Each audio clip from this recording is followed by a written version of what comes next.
এরকম তিনি মজলিসে আল্লাহর এক বুজুর্গ গোলাম চমৎকার বয়ান করতেছিলেন। কোরআনের মাহফিলে বলেন তো অমুসলিম ভাইয়েরাও আসে কিনা? একটা হিন্দু মেয়ে পথ চলতে চলতে দেখতেছেন কোরআনের আলোচনা চলতেছে, তখন ওই মেয়েটা চিন্তা করলে দেখি তো একটু মুসলমানেরা কি আলোচনা করে। সোনার নেওয়াতে কোরআনের আকর্ষণে মহিলা প্যান্ডেলে বসে গেছে, বলেন সুবহানাল্লাহ। আমার ভাইয়েরা, আল্লাহর সেই বুজুর্গ গোলাম আলোচনা করতেছেন কুল হুয়াল্লাহু আহাদ, হে নবী আপনি বলুন আল্লাহ এক, আল্লাহ দ্বিতীয়। অমুসলিম মেয়েটা বুঝতে পারলো সৃষ্টিকর্তার নাম আল্লাহ। জোরে বলেন কি নাম? আমাদের সৃষ্টিকর্তার নাম কি? মেয়েটা বুঝতে পারলো সৃষ্টিকর্তার নাম আল্লাহ। আলোচনা করতে গিয়ে আল্লাহর সেই বুজুর্গ গোলাম আলোচনা করতেছেন ইন্নাদ-দীনা ইনদাল্লাহিল ইসলাম। আল্লাহর সেই বুজুর্গ গোলাম আলোচনা করে বলতেছেন আল্লাহ রাব্বুল আলামিন বলেছেন নিঃসন্দেহে কেবলমাত্র শুধুমাত্র একটি ধর্মই আমার কাছে মনোনীত, সেই ধর্মের নাম কি?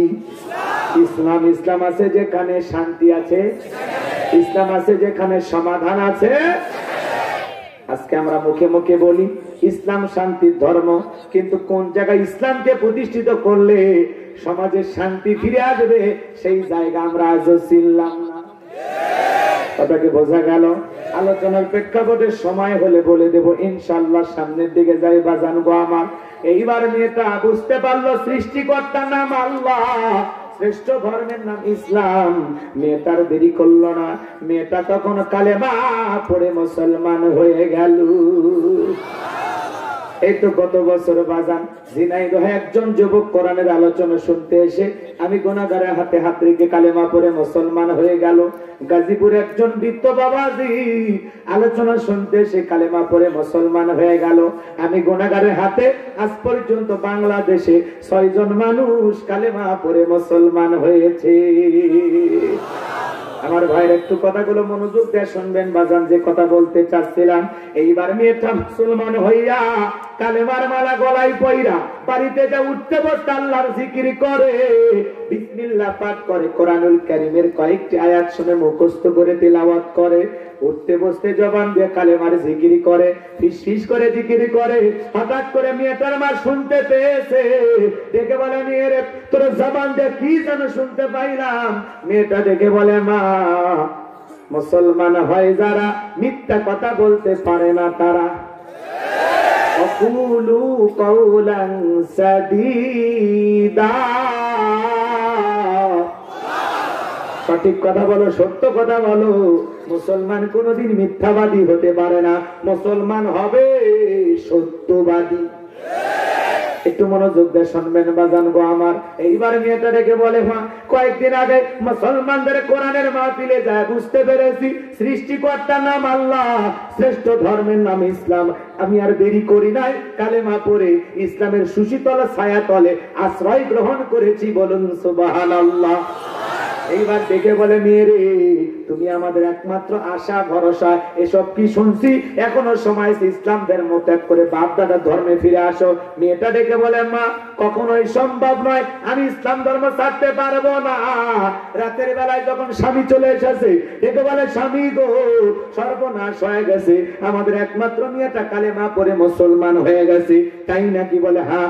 মেয়েকে ডাক দাও। মেয়েকে ডাক দিয়ে বলে মা, জায়গা জমি ধন সম্পদ যা করেছি সব তো তোমার জন্য, তুমি মুসলমান হয়েছো এ কথা প্রকাশ পেলে আমাদের 14 পুরুষের ধর্মের উপরে চুনকালি পড়বে, সমাজে মুখ দেখাইতে পারবো না, আমার উচ্চমাতা নিচু হয়ে যাবে। এখনো সময় আছে মা, ইসলাম ধর্ম ত্যাগ করে আবারও বাপ দাদার ধর্মে ফিরে আসো। মেয়েটা ডেকে বলে বাবা যত কথাই বলো আমার পক্ষে ইসলাম ধর্ম ছাড়া সম্ভব নয়। বাবা রাগান্বিত হয়ে জোরে করে মেয়ের গালে একটা থাপ্পড় লাগায়া দিয়েছে। মেয়েটা কাঁদতে কাঁদতে দিকে বলে বাবা আমাকে যদি মারতে মারতে মেরেও ফেলে দাও, জীবনটা দিতে রাজি, ইসলাম ছাড়তে রাজি নাই। আরো জোরে বলেন আল্লাহু আকবার। আমার ভাইয়েরা, এইবার বাবা টেনশনে পড়ে গেল, বাদশার দরবারে চলে গেল। ওই দেশের বাদশার নিয়ম হলো, বাদশার সিল মোহর মারা আংটি যারা কাছে থাকবে হেফাজতের দায়িত্ব পালন করবে। যদি সে আংটি হারিয়ে ফেলে দেয়, ওই দেশের আইন অনুযায়ী বাদশা তাকে ফাঁসি দিয়ে মারে। এই ব্যক্তি বাদশার দরবারে যাওয়া মাত্রই বাদশা তার সিল মোহর মারা আংটিটা এই ব্যক্তির হাতে দিয়েছে, দিয়ে বলতেছে আংটিটা হেফাজতের দায়িত্ব পালন করতে হবে। এইবার এই ব্যক্তি ডেকে বলে, বাদশা আমি তো জানি এই দেশের আইন, আমার কাছ থেকে যদি আংটিটা হারিয়ে ফেলে দেই আপনি তো আমাকে ফাঁসি দিয়ে মারবেন। আমি ব্যস্ত মানুষ, এই দায়িত্ব নিতে পারবো না। তবে আপনি যদি অনুমতি দেন, আপনার অনুমতি পাইলে আমার বাড়িতে আমার একটা মেয়ে আছে, আমার মেয়ের কাছে এই আংটি হেফাজতের দায়িত্ব দেব। আপনার যদি আপত্তি না থাকে। বাদশা ডেকে বলে, আমার কোনো আপত্তি নাই, তবে অবশ্যই দেশের আইন সম্পর্কে মেয়েটাকে অবগত করবা। এইবারে বাড়িতে যাওয়ার পর ডেকে বলে, মা এই দিকে আয়। মেয়েটা যখন কাছে এসেছে, আংটিটা বাদশার আংটিটা মেয়ের হাতে দিয়েছে, দিয়ে বলতেছে, মা এটা আমার দেশের বাদশার আংটি, খবরদার তুমি যেন হারিয়ে না ফেলো। যদি বাদশার আংটি তোমার কাছ থেকে হারিয়ে ফেলে দাও, বাদশা কিন্তু তোমাকে ফাঁসি দিয়ে মারবে। আমি বাবা হয়েও তোমাকে বাঁচাতে পারবো না। মেয়েটা বিসমিল্লাহির রহমানির রহিম বইলা সুন্দর করে জামার পকেটে আংটিটা রেখে দিল। এইবার মেয়ে যখন রাতের বেলায় ঘুমের মধ্যে চলে গেছে, বাবা কৌশলে মেয়ের ঘরের ভিতরে প্রবেশ কইরা জামার পকেট থেকে আংটিটা বের করে বাড়ির পাশে নদী ছিল, নদীর ভিতরে ছুঁড়ে মারছে। আর মনে মনে ভাবতেছে, মেয়েরে আমি যখন বাদশার দেওয়া সিলমোহর মার আংটিটা তোমার কাছে চাইতে যাব, আংটি যখন দিতে পারবা না, বাদশার আংটি হারানোর অপরাধে বাদশা তোমাকে ফাঁসি দিয়ে মারবে। তুমি মুসলমান হয়েছো এ কথা প্রকাশ পেল না, আমার বংশের মুখে সুনকালি পড়লো না, সমাজের চোখে আমার উঁচু মাথা নিচু হলো না। আপন বাবা হয়ে মেয়ের বিরুদ্ধে এই গভীর ষড়যন্ত্র করার পেছনে কারণ একটাই, মেয়েটা মুসলমান, বাবা হলো বেঈমান। কথা কি বুঝতে পারতেছেন? আপনি যখন দিনের পথে চলতে যাবেন, আপন বাবা আপনার বিরুদ্ধে অবস্থান নিতে পারে। যেমন ইব্রাহিম খলিলুল্লাহর বাবা আজর ঠাকুর, ইব্রাহিম আলাইহিস সালাম দেখে বলে, বাবা যেই দেবতা শোনে না, চোখে দেখে না, খায় না, না পারে আপনাদের উপকার করতে, না পারে নিজেদের উপকার করতে, এমন দেব দেবীর পূজা করে লাভ নাই। চন্দ্রের পূজা, দেবতার পূজা, সূর্যের পূজা সবকিছু বাদ দিয়া ও বাবা এক আল্লাহর ইবাদত করো। আমার কাছে দাওয়াত এসেছে, আমার দাওয়াতকে তুমি গ্রহণ করো। ইব্রাহিম খলিলুল্লাহর বাবা আজর ঠাকুর ডেকে বলে, আমার দেবতার বিরুদ্ধে তুমি কথা বলো, তোমার মতো ছেলেকে আমার বাড়িতে আমি থাকতে দেব না, এই মুহূর্তে তুমি আমার বাড়ি থেকে দূর হয়ে যাও। ইব্রাহিম খলিলুল্লাহকে তার বাবা বাড়ি থেকে বের করে দিয়েছিলেন। কথা বলেন ঠিক কি না? আমার ভাইয়েরা, আপন বাবা হয়ে মেয়ের বিরুদ্ধে গভীর ষড়যন্ত্র করলেন, কারণ একটাই, মেয়েটা মুসলমান। আমি কি পুরো ঘটনা আপনাদেরকে বলবো? আংটিটা নদীর ভিতরে ছুঁড়ে মারছেন, পুরো ঘটনাটা কি হয় আপনারা কারা কারা শুনবেন? দু হাত তুলে দেখান। লিল্লাহি তাকবীর, লিল্লাহি তাকবীর। আপনারা তাহলে সূরার নাম কি বলছি? আরো জোরে বলেন। জবান ছেড়ে যারা পারেন আমার সাথে তেলাওয়াত করেন। তাবারাকাল্লাযী বিয়াদিহিল মুলকু ওয়া হুয়া আলা কুল্লি শাইইন কাদির। আরো জোরে বলেন আল্লাহু আকবার। সূরা মুলুকের ফজিলত আছে না নাই? আল্লাহর কোন বান্দা যদি নিয়মিত এই সূরা মুলুক তিলাওয়াত করে, বাজানো গো আমার, এই সূরাটি যেই ব্যক্তি নিয়মিত তিলাওয়াত করবে, আল্লাহ রাব্বুল আলামিন তার জন্য কবরের সওয়াবকে সহজ করে দিবেন। বলুন সুবহানাল্লাহ। সূরা মুলুক যে ব্যক্তি নিয়মিত তিলাওয়াত করবে, ওই তিলাওয়াতকারীর পক্ষে কঠিন কিয়ামতের ময়দানে এই সূরাটি আল্লাহর দরবারে সুপারিশ করবে। বলুন সুবহানাল্লাহ। আমরা পারবো তো তিলাওয়াত করতে? মাত্র 30টা আয়াত নিয়মিত তিলাওয়াত করব, পরকালে এই সূরাটি আপনার পক্ষে সুপারিশ করবে। চলুন বাজান গো আমার, আল্লাহ রাব্বুল আলামিন দেখে বলেন, তাবারাকাল্লাযী বিয়াদিহিল মুলকু ওয়া হুয়া আলা কুল্লি শাইইন কাদির। মহামান্বিত সেই সত্তা যার হাতে সর্বময় কর্তৃত্ব রাজত্ব পাওয়ার ক্ষমতা, তিনি হলেন সর্ববিষয়ে শক্তিমান। বলেন আল্লাহু আকবার। তাহলে বলেন তো বাজান, সকল ক্ষমতার একমাত্র মালিক কে? সকল রাজত্ব কার হাতে? সকল ক্ষমতার একমাত্র মালিক। আসমান জমিনে যা কিছু দেখি সকল ক্ষমতার মালিক কে? লিল্লাহি মুলকুস সামাওয়াতি ওয়া মা ফিল আরদ। বলেন আল্লাহু আকবার। আকাশ আর জমিনের সব কিছুর একচ্ছত্র মালিকানা কার? আসমান জমিনে আল্লাহর চাইতে বড় আর কেউ আছে? ওয়ালাম ইয়াকুল লাহু কুফুয়ান আহাদ। আকাশ আর জমিনে আল্লাহর সমকক্ষ, আল্লাহর সমতুল্য কে? আল্লাহর চাইতে বড় কেউ আছে? আল্লাহর চাইতে বড় ক্ষমতাধর কেউ আছে? তাহলে সকল পাওয়ার, সকল রাজত্ব, সকল ক্ষমতার একমাত্র মালিক কে? আমরা সেই রবের গোলাম যার হাতে সকল ক্ষমতা। কথা বলে না কেন? একটু মনোযোগ দিয়ে কথাগুলো শুনবেন, খুব মনোযোগ দিয়ে কথা শুনবেন, চোখ কান খোলা রাখবেন, কানটা খরগোশের মতো খাড়া রাখেন, ঠাস ঠাস করে কথা বলবে, একটু মনোযোগ দিবেন, কথাগুলো বোঝার চেষ্টা করবেন যে হুজুর কি বুঝাইতে চায়। আল্লাহ বলতেছেন তাবারাকাল্লাযী বিয়াদিহিল মুলকু ওয়া হুয়া আলা কুল্লি শাইইন কাদির। মহামান্বিত সেই সত্তা যার হাতে সর্বময় কর্তৃত্ব, রাজত্ব পাওয়ার ক্ষমতা, তিনি হলেন সর্ববিষয়ে শক্তিমান। কথা বলে ঠিক কিনা? তাহলে আকাশ আর জমিনের সকল ক্ষমতার একমাত্র মালিক কে? ভালো করে বোঝেন, একটু মনোযোগ দিয়ে শুনবেন আমার ভাইয়েরা। অনেকেই ভাববেন আর বলবেন হুজুর তাহলে দুনিয়ার জমিনে যারা ক্ষমতা পায় এরা হলো কি? বলেন তো বাজান, আপনাদের জেলার নাম চাঁপাইনবাবগঞ্জ। এখান থেকে যদি একটা ছেলে ঢাকায় চাকরি করে, বলেন তো থাকার জন্য বাসা বাড়ি ভাড়া নেওয়া লাগবে কিনা? তাহলে এই লোকটা হলো কি? ভাড়াটিয়া। কথা কয় না কেন? এই দুনিয়ার জমিনে যারা ক্ষমতার চেয়ারে বসে, আমার আল্লাহ রাব্বুল আলামিন এদেরকে 5 বছর, 10 বছর, 20 বছর, 50 বছর এরকম একটা নির্দিষ্ট সময়ের জন্য আল্লাহ এদেরকে ক্ষমতা দেয়, কিন্তু এরা সবাই হলো ভাড়াটিয়া। কথা কয় না? এরা সবাই কি? সকল ক্ষমতার মালিক কে? আরো জোরে বলেন। এই দুনিয়ার জমিনে যত মানুষ ক্ষমতাধর হোক না কেন, ওই যে আপনাদের এলাকার ছেলে যেরকম চাকরি করে একটা ফ্ল্যাটে 10 বছর 20 বছর ভাড়া নিয়ে থাক, কিন্তু বাজান ও যদি 20 বছরও থাকে, বলেন তো কি বাড়ির মালিক নাকি ভাড়াটিয়া? আরো জোরে বলেন। তাহলে পৃথিবীর জমিনে 10 বছর, 20 বছর, 50 বছর যে যেমন ভাবে ক্ষমতায় থাক না কেন, দুনিয়ার সবাই ক্ষমতাধররা হলো ভাড়াটিয়া। আজ আছে কাল নাই। কথা বলেন ঠিক কিনা? বেলা শেষে সকল ক্ষমতার একমাত্র মালিককে।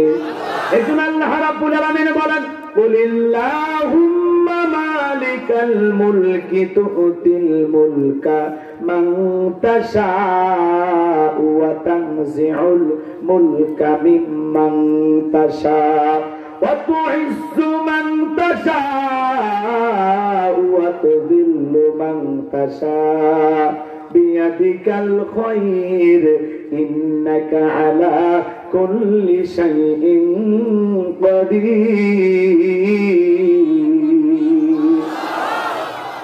বলেন তো বাজান, রাজত্ব দেওয়ার মালিক কে? আমার আল্লাহ রাব্বুল আলামিন যাকে ইচ্ছা রাজত্ব দান করেন, যাকে ইচ্ছা ক্ষমতা দান করেন, আবার যাকে ইচ্ছা ক্ষমতার চেয়ার থেকে নামান। কথা কয়? কথা কি আমার না সূরা আলে ইমরানের 26 নম্বর আয়াতের অর্থ? বলেন আল্লাহু আকবার। আল্লাহ বলতেছেন আমি যাকে ইচ্ছা রাজত্ব দান করি, যাকে ইচ্ছা রাজত্ব কেড়ে নেয়, আমি যাকে ইচ্ছা সম্মানিত করি, আবার যাকে ইচ্ছা লাঞ্ছিত করি। তাহলে বলেন তো বাজান, রাজত্ব দেওয়ার মালিক কে? ক্ষমতা দেওয়ার মালিক কে? ক্ষমতা কেড়ে নেওয়ার মালিক কে? সম্মানিত করার মালিক কে? লাঞ্ছিত করার মালিক কে? সকল কল্যাণ কার হাতে? আর তিনি বলেন সর্ববিষয়ে শক্তিমান। বলেন আল্লাহু আকবার। আল্লাহ রাজত্ব দেওয়ার মালিক আল্লাহ, রাজত্ব কেড়ে নেওয়ার মালিক আল্লাহ, সম্মান দেওয়ার মালিক আল্লাহ, লাঞ্ছিত করার মালিক আল্লাহ। এজন্য তো আমরা দেখি কাউকে আল্লাহ ক্ষমতার চেয়ারে বসাইয়া সম্মানিত করে যদি সে সমাজে আদল ইনসাফ প্রতিষ্ঠিত করে, ক্ষমতার চেয়ারে বসে মানুষের কল্যাণে, মানবতার কল্যাণে, ইসলামের কল্যাণে ভালো ভালো কাজ করে, ওই মানুষকে মানুষ শ্রদ্ধা করে স্মরণ করে। তার মানে কি, ক্ষমতার চেয়ারে বসায় আল্লাহ তাকে সম্মানিত করে। আবার যারা ক্ষমতার চেয়ারে বসে জুলুম করে, অত্যাচার করে, নিরীহ মুসলমান মারে, আল্লাহর জমিনে ফাসাদ সৃষ্টি করে, মারামারি কাটাকাটি হানাহানি সৃষ্টি করে, অনেক ক্ষমতাধরকে আল্লাহ ক্ষমতায় দেওয়ার পরেও জুতার বাড়ি খাওয়ায় ক্ষমতার থেকে বিদায় করে দিয়েছে। যেমন উদাহরণ হলো নমরুদ। আল্লাহ পাক রাজত্ব দেওয়ার পরেও জুতার বাড়ি খাওয়াইতে খাওয়াইতে দুনিয়ার থেকে ডিলিট করে দিয়েছে।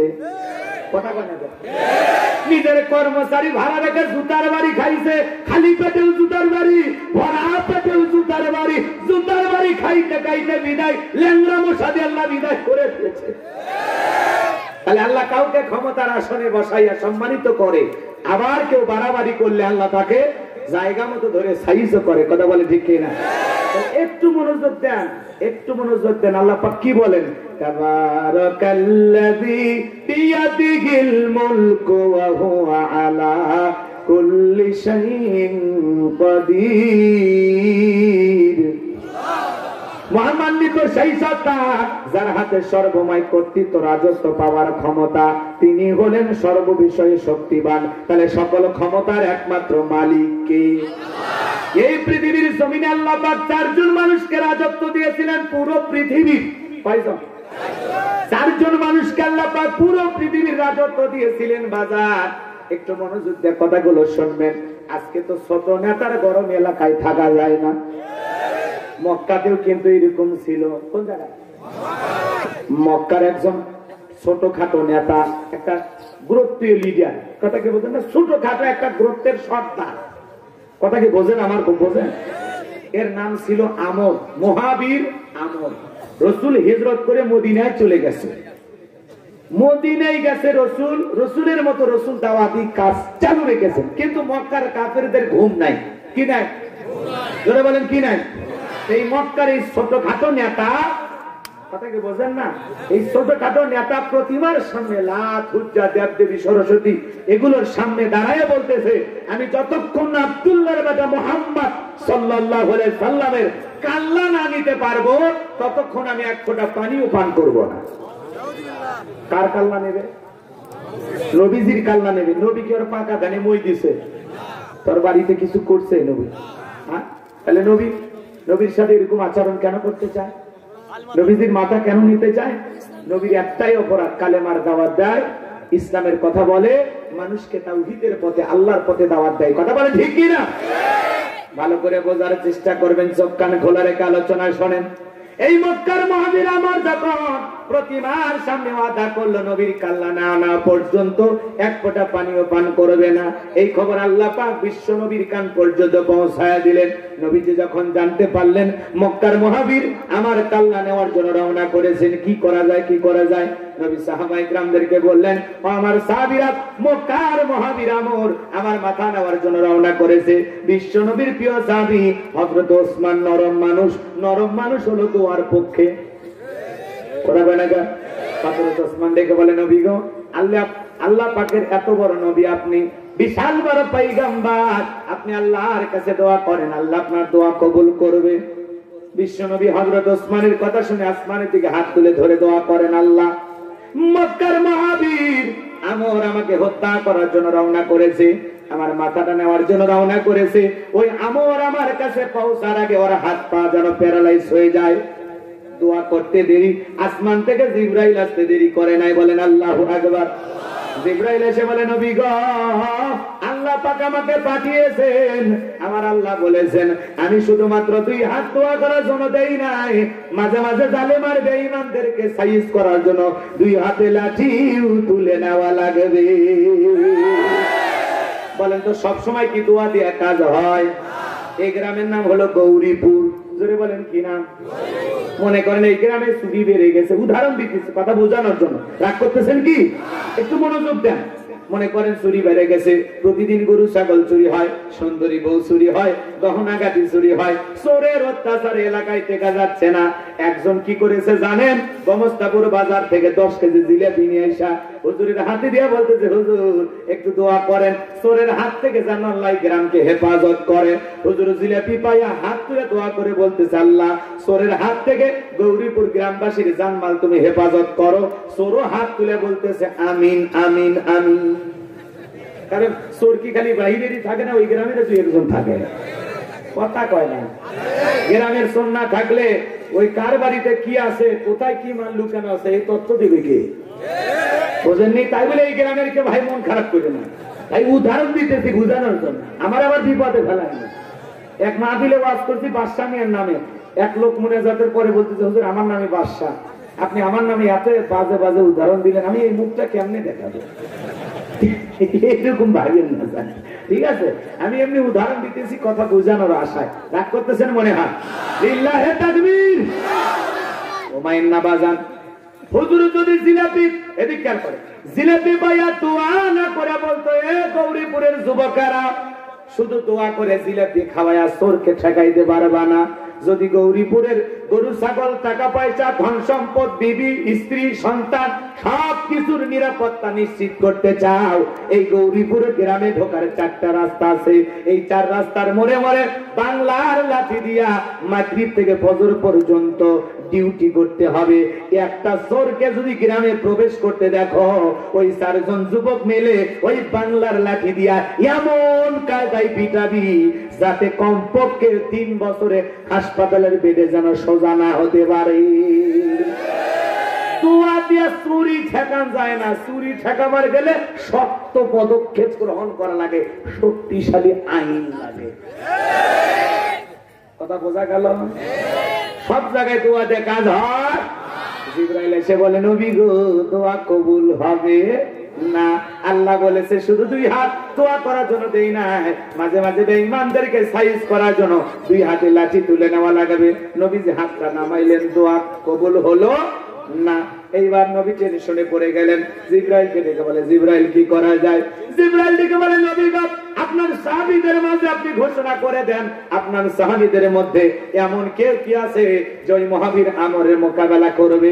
বিশ্ব নবী তখন ডেকে বলে, আমার সাহাবীরা তোমাদের মাঝে কেউ কি আছে যে মহাবীর আমর আমার কাল্লা নেওয়ার জন্য রওনা করেছে, তার সাথে মোকাবেলা করবা? নবীজির কোন সাহাবী দাঁড়ায় না, হযরত আলী দাঁড়িয়ে গেছে। বলেন আল্লাহু আকবার। নবী ডেকে বলে, আলী রে তুমি ছোট মানুষ, না বুঝে কেন দাঁড়াও? তুমি কি জানো এই মক্কার মহাবীর আমর এক বেলা খাবার খাইয়ে 21 কেজি 3.5 মণ ওজন 3.5 মণ ওজনের তরবারি নিয়ে যুদ্ধ করে, এত বড় বীরের সামনে তুমি কেমনে যাইবা? তুমি বসো। বিশ্ব নবী দ্বিতীয়বার বললেন, আবার হযরত আলী দাঁড়িয়ে গেছে। নবী ডেকে বলে, আলী তোর কি জানে ভয় নাই, বৈশা কর। নবীজি দ্বিতীয়বার বললেন, আবার হযরত আলী দাঁড়িয়ে গেছেন। বলেন আল্লাহু আকবার। এইবার নবীজি 2টা হাত বাড়ায় ডেকে বলে, আলী রে আয় আয় আমার বুকের ভিতরে আয়। এই কথা বলে নবী হযরত আলীকে বুকের সঙ্গে জড়ায় নিলেন। আর ডেকে বলে, আলী তোর কি মনের মধ্যে একটু জানের মায়া দয়া নাই?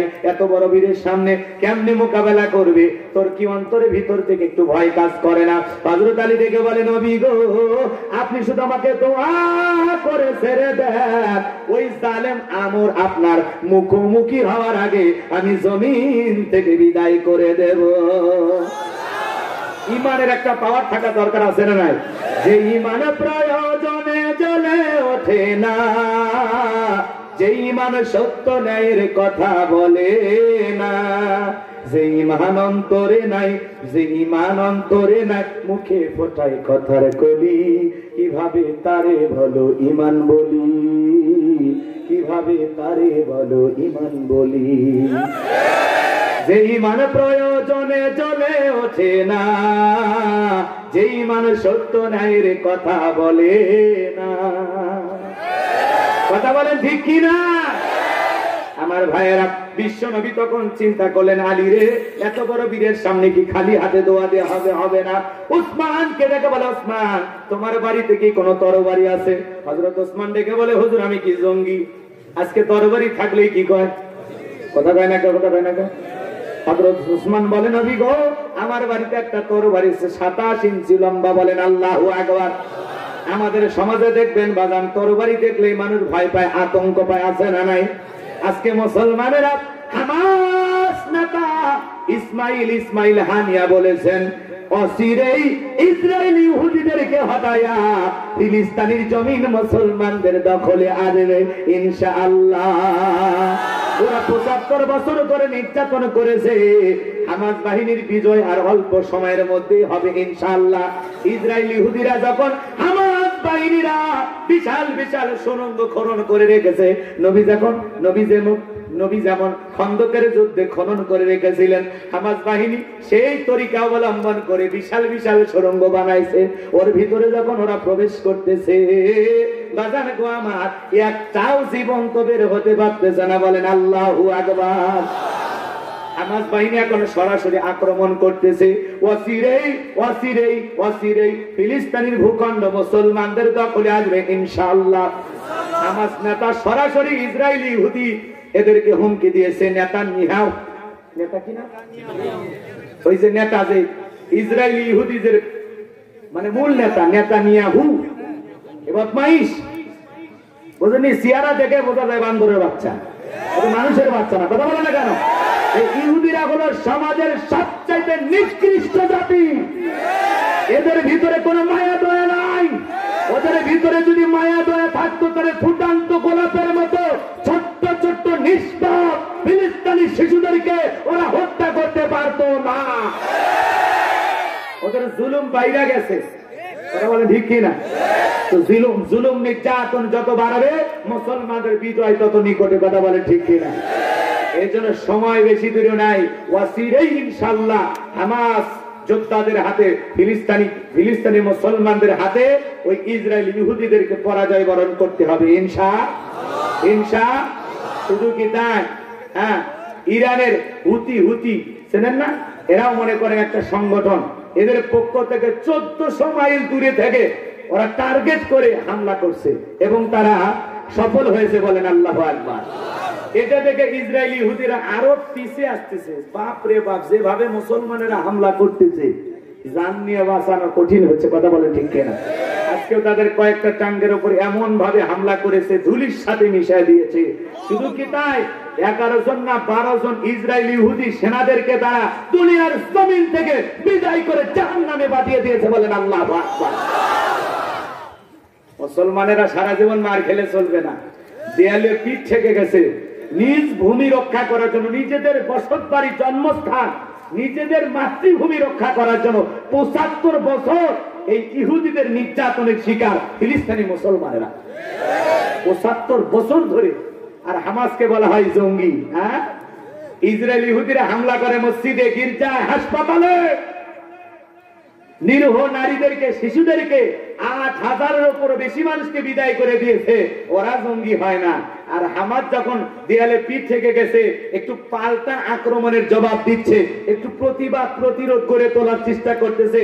নিজের দেশের ভূমি রক্ষা করার জন্য, নিজের দেশের নিরীহ মুসলমানদের জানমাল রক্ষা করার জন্য একটু পাল্টা আক্রমণের জবাব দিয়েছে। কয়েকটা ড্রোন মারছে, আর একটু ফাঁকা জায়গা দেখে একটু গুলি টুলি মারতেছে, বলেন নেই? তখন বলতেছে হামাস হলো জঙ্গি। ও, মুসলমানেরা মারলে জঙ্গি হয়, আর তোমরা মারলে কি হয়? দিলে ভাইরা কথা কয় না কেন? এই ইহুদি জাতিরা হলো দুনিয়ার সবচাইতে বড় বড় জঙ্গি। কথা বলে ঠিক কিনা? এরা মানুষ না, এরা পশু। এই ইহুদি জাতির অন্তরে কোনো মায়া দয়া নাই। ওদের টাকা পয়সা আছে। পৃথিবীর ওই পশ্চিমা বিশ্বের সাদা চামড়ার নেতারা একটু টাকা পয়সা দিয়ে, অস্ত্র দিয়ে সহযোগিতা করতেছে, এই জন্য একটু বাড়াবাড়ি করতেছে। কিন্তু ইসরায়েলি ইহুদি সাধারণ জনগণ যারা ওই দেশে বসবাস করতো, সবগুলো ফিলিস্তিন থেকে ভাগে আসছে, পালায় আসছে। এখন শুধু যে কয়টা বাহিনী আছে, এদের মোকাবেলা করতে পারলে ইনশাআল্লাহ বিজয় নিশ্চিত। আল্লাহ কবুল করেন। জোরে বলেন আমিন। আরো জোরে বলেন আমিন। কি ফিলিস্তিনের মুসলমানের বিজয় চান না? একটু একটু দোয়া করেন, দোয়া করেন। আমরা তো যেতে পারবো না, কিন্তু যাওয়ার তামান্না আছে। কথা বলে না কেন? এদেশের লক্ষ লক্ষ লক্ষ যুবক রেডি হয়ে আছে। যদি আমাদের মসজিদ বাইতুল মুকাদ্দাস রক্ষা করার জন্য, মুসলমানদের প্রথম কেবলা মসজিদুল আকসা রক্ষা করার জন্য, আর ফিলিস্তিনি নিরীহ মুসলমানদের সাহায্য করার জন্য যদি বর্ডার খুলে দেওয়া হয়, ফিলিস্তিনি পর্যন্ত পৌঁছানোর ব্যাপারে নিশ্চিত করা হয়, এদেশের লক্ষ লক্ষ যুবক তৈরি হয়ে আছে জীবন দেওয়ার জন্য। কথা বলে দিতে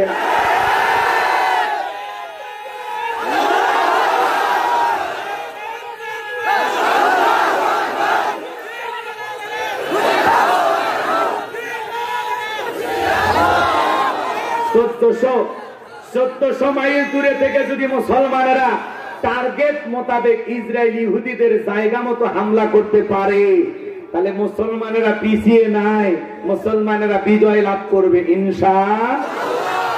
ওই ইসরায়েল ইহুদি নেতার টনক নড়ে গেছে, যে অবস্থা খুবই খারাপ। এমনকি জো বাইডেন আজকে যখন একটা সম্মেলনে গেছে, ফিলিস্তিনি মুসলমানদের পক্ষে ওই দেশের মানুষ তার উপরে সরাসরি স্লোগান নিয়ে গেছে এবং তার গাড়ি বহর ঘেরাও করছে। কথা বলেন না কেন? এই জো বাইডেনকেও জনগণের তোপের মুখে পড়তে হয়েছে। কথা বলেন ঠিক কিনা? এই জো বাইডেন আবার নেতানিয়াহুকে ফোন দিয়া বলতেছে, সব হয় যুদ্ধ চালিয়ে যা, না হলে পদত্যাগ কর। কথা বলে না কেন? আল্লাহু আকবার। ওরাই লাগবে। সরে সরে মাস্তা তো ভাই, একজন আর একজন গুটাগুটি করে শেষ হয়ে যাবে। মুসলমানেরা বিজয় লাভ করবে ইনশাআল্লাহ। আল্লাহ ফিলিস্তিনি মুসলমানদেরকে বিজয় দান করেন। যারা বলেন আমিন। কথা মনে হয় ভুলে গেছেন? কি বলছিলাম বাজান, মনে আছে আপনাদের? রাগ করতেছেন? আজকে মুসলমানদেরকে বলা হয় জঙ্গি। কথা বলেন না কেন? মনে করেন আপনাদের এই জেলার নাম চাঁপাইনবাবগঞ্জ। মনে করেন এই চাঁপাইনবাবগঞ্জ শহরে একটা বড় দাওরা হাদিস মাদ্রাসা আছে। হুজুর বলতেছে, বাবা কয়েকদিন পরে কোরবানির ঈদ, বাড়িতে যা কি করবা? যদি এই শহরের মধ্যে অনেক ধনী মানুষ আছে, এদের গরু যদি একটু জবাই করে দেওয়া হয়, হাদিয়াও পাওয়া যাবে, চামড়াটাও মাদ্রাসায় দেবে। যদিও চামড়ার যে দাম, এইটা দিয়ে মাদ্রাসা চালানো যাবে না। ওই জালেমেরা সিন্ডিকেটের মাধ্যমে গরুর চামড়ার দাম কমায় দিয়েছে। ওরা মনে করেছে চামড়ার টাকা দিয়ে মাদ্রাসা চলে। না না, এদেশের জনগণের পকেটে আল্লাহ টাকা দিয়েছে মাদ্রাসা চালানোর জন্য। এদেশের জনগণের টাকা দিয়ে নবীর ঘরে মাদ্রাসা চলে। কথা বলে ঠিক কিনা? খালি চামড়া বাসা টাকা দিয়ে চলে না। গরুর দাম 2 লাখ, চামড়ার দাম 200। কি সিন্ডিকেট বোঝেন? কি সিন্ডিকেট? জুতার দাম কমছে। আগে যে জুতা 300-500 টাকা পাওয়া যেত, সেই জুতা এখন 1500, 2000। জুতার দাম বাড়লো, চামড়ার দাম কমলো। কারণটা কি বোঝেন না? এর বিরুদ্ধে একটা গভীর ষড়যন্ত্র আছে, একটা পরিকল্পিত ষড়যন্ত্র। কথা বলেন ঠিক কিনা? রাগ করতেছেন মনে হয়? হুজুরের কথা শুনে মনে করেন 80 জন যুবক রেডি হয়ে গেল, হুজুর আমি গরু জবাই করতে রাজি, আমি গরু জবাই করতে রাজি। 80 জন যুবক যখন রেডি হয়ে গেল, হুজুর ডেকে বলে, বাবা জবাই করতে গেলে কি লাগে? আপনাদের এলাকায় কি বলে? সোরা বা তরবারি, তাই তো? ছুরি, চাকু, কি বলে? সোরা। আপনারা বলেন সোরা আপনাদের আঞ্চলিক ভাষায়। আমাদের গাইবান্ধায় চাকু বলে, ছুরিও বলে। আচ্ছা যাই হোক, এই সোরা বুঝতে পারছেন তো? হুজুর এইবার কামারের কাছে অর্ডার দিয়ে 80টা সোরা বানাইছে। বানানোর পর কুরবানির আগের দিন, ভালো করে শোনেন, কুরবানির আগের দিন হুজুর বলতেছে, বাবা যেইটা নিবা ওইটা নিয়ে একটু বালু দিয়ে কি করো, ধার দাও, রেডি করো। আপনারা কি কুরবানির আগের দিন এরকম করেন না? ঘষাঘষি করেন তো? করেন তো? এই দৃশ্য দেখছে এলাকার একটা তেল তেলা বয়ানদার, দেখে যায় থানায় দিয়েছে ফোন। বলে, স্যার আমি তো দেখে আসলাম মাদ্রাসায় জঙ্গিদের বিশাল ঘাঁটি, ওখানে জঙ্গিদের ট্রেনিং চলতেছে। গোপন তথ্য পায় প্রশাসনের লোকেরা পুরো মাদ্রাসার চতুর্দিকে ঘেরাও করছে। এইবার এসে বলে, ও হুজুর আমরা গোপন তথ্যের ভিত্তিতে সংবাদ পাইয়াছি, এই জায়গায় নাকি জঙ্গিদের ট্রেনিং চলতেছে। কোথায় গেল জঙ্গিরা? বলতেছে না এরকম ঘটনা তো মাদ্রাসায় ঘটে না। হ্যাঁ ঘটে না, পুরো মাদ্রাসা সার্চ করো। এইবার খুঁজতে খুঁজতে মহাতামিমের রুম থেকে 1 বস্তা সোরা, ওই যে মনে আছে, ওই সেই সোরা। কথাকে বুঝতে পারছেন?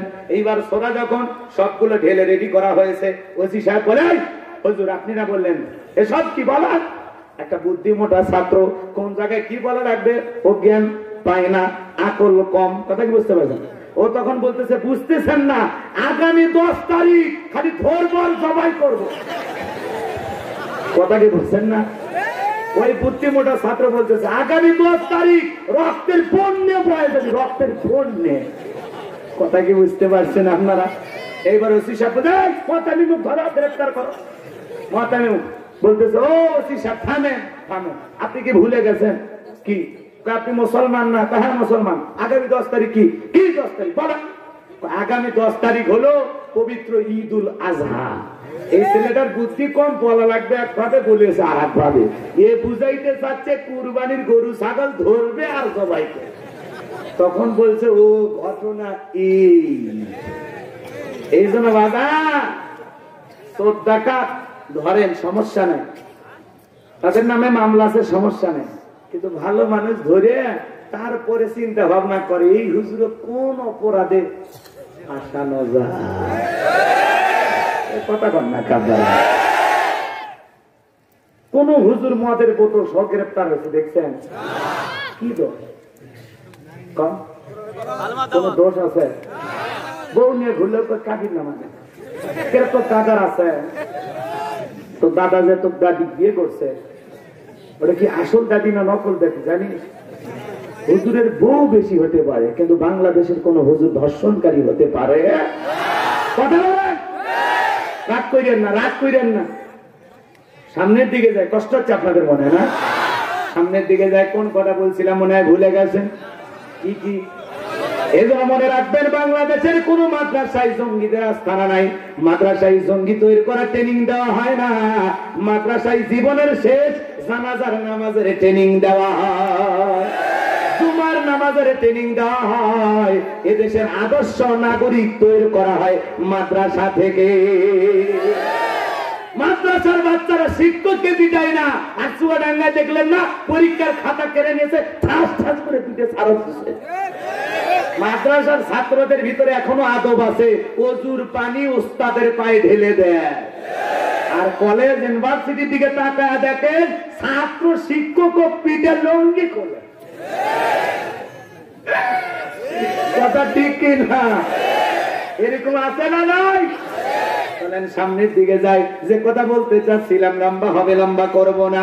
হযরত উসমান তরবারি নিয়ে আসলেন, বিশ্ব নবী হযরত আলীর হাতে দিয়ে দিলেন। হযরত আলী তরবারি পায়ে মারছে দৌড়। নবী দেখে বলে আলী রে এত জোরে কেন দৌড়াও? দেখে বলে নবী অনেক আগে রওনা করেছে আপনার মাথা নেওয়ার জন্য, আমি চাই ওই কাফের আপনার চেহারা দেখার আগে জমিন থেকে বিদায় করে দেব। বলেন আল্লাহু আকবার। এইবার হযরত আলী তরবারি নিয়ে দৌড়াইতে দৌড়াইতে দৌড়াইতে আমরের মুখোমুখি হয়ে গেছে। বলেন আল্লাহু আকবার। হযরত আলীকে দেখা মাত্র আমর দেখে বলে কিরে আলী তুই কেন আমার সামনে? তুই পিচ্ছি মানুষ আমার সামনে কেন? হযরত আলী বলে পিচ্ছি নাকি পরে বুঝাইতেছি। এই কথা বলে হযরত আলী একটা দোয়া পড়তেছেন আর দাঁত টানতেছেন। এই দোয়াটা পরে বাড়ির চতুর্দিকে যদি পানি ছিটিয়ে দিতে পারেন, এই দোয়া পরে যদি বাড়ির দরজা লাগায় দিতে পারেন, আপনার বাড়িতে কোনোদিন বড় ধরনের দুর্ঘটনা ঘটবে না, চুরিও হবে না। বলেন আল্লাহু আকবার। একটু শোনেন বাজান, হযরত আলী কি সেই দোয়া পড়েছেন শুনবেন? অপেক্ষা করেন। হযরত আলী এইবার দোয়া করতেছে আর দাঁত টানতেছে। দাঁত টানা বোঝেন তো? ওই ছুরি বা তরোয়ার দিয়ে এরকম দাঁত টানতেছে। দাঁত খেলা শুরু হওয়ার আগে সীমানা কথা কয় না কেন বোঝেন তো? বোঝেন নাহলে কোন সাইডে গোল দেবে, অফ সাইডে গোল হবে, সীমানা লঙ্ঘন করবে, গোল চলবে না। জায়গা মতো গোল দেওয়া লাগবে নাকি বলেন? হযরত আলী এবার তরবারিতে দাঁত টানছে। দাঁত টানা বোঝেন তো? দাঁত টানা যখন শেষ হয়ে গেল, বিশ্বনবীর দেওয়া তরবারিটা উঁচু করে বলে এই কাফেরের বেটা আমর, যদি তোর সাহস থাকে খালি দাঁতটা পার হয়ে দেখায়। এই কাফেরের বেটা আমর, মায়ের যদি দুধ খেয়ে থাকিস খালি দাঁতটা পার হয়ে দেখা। এ আয় খেলা হবে।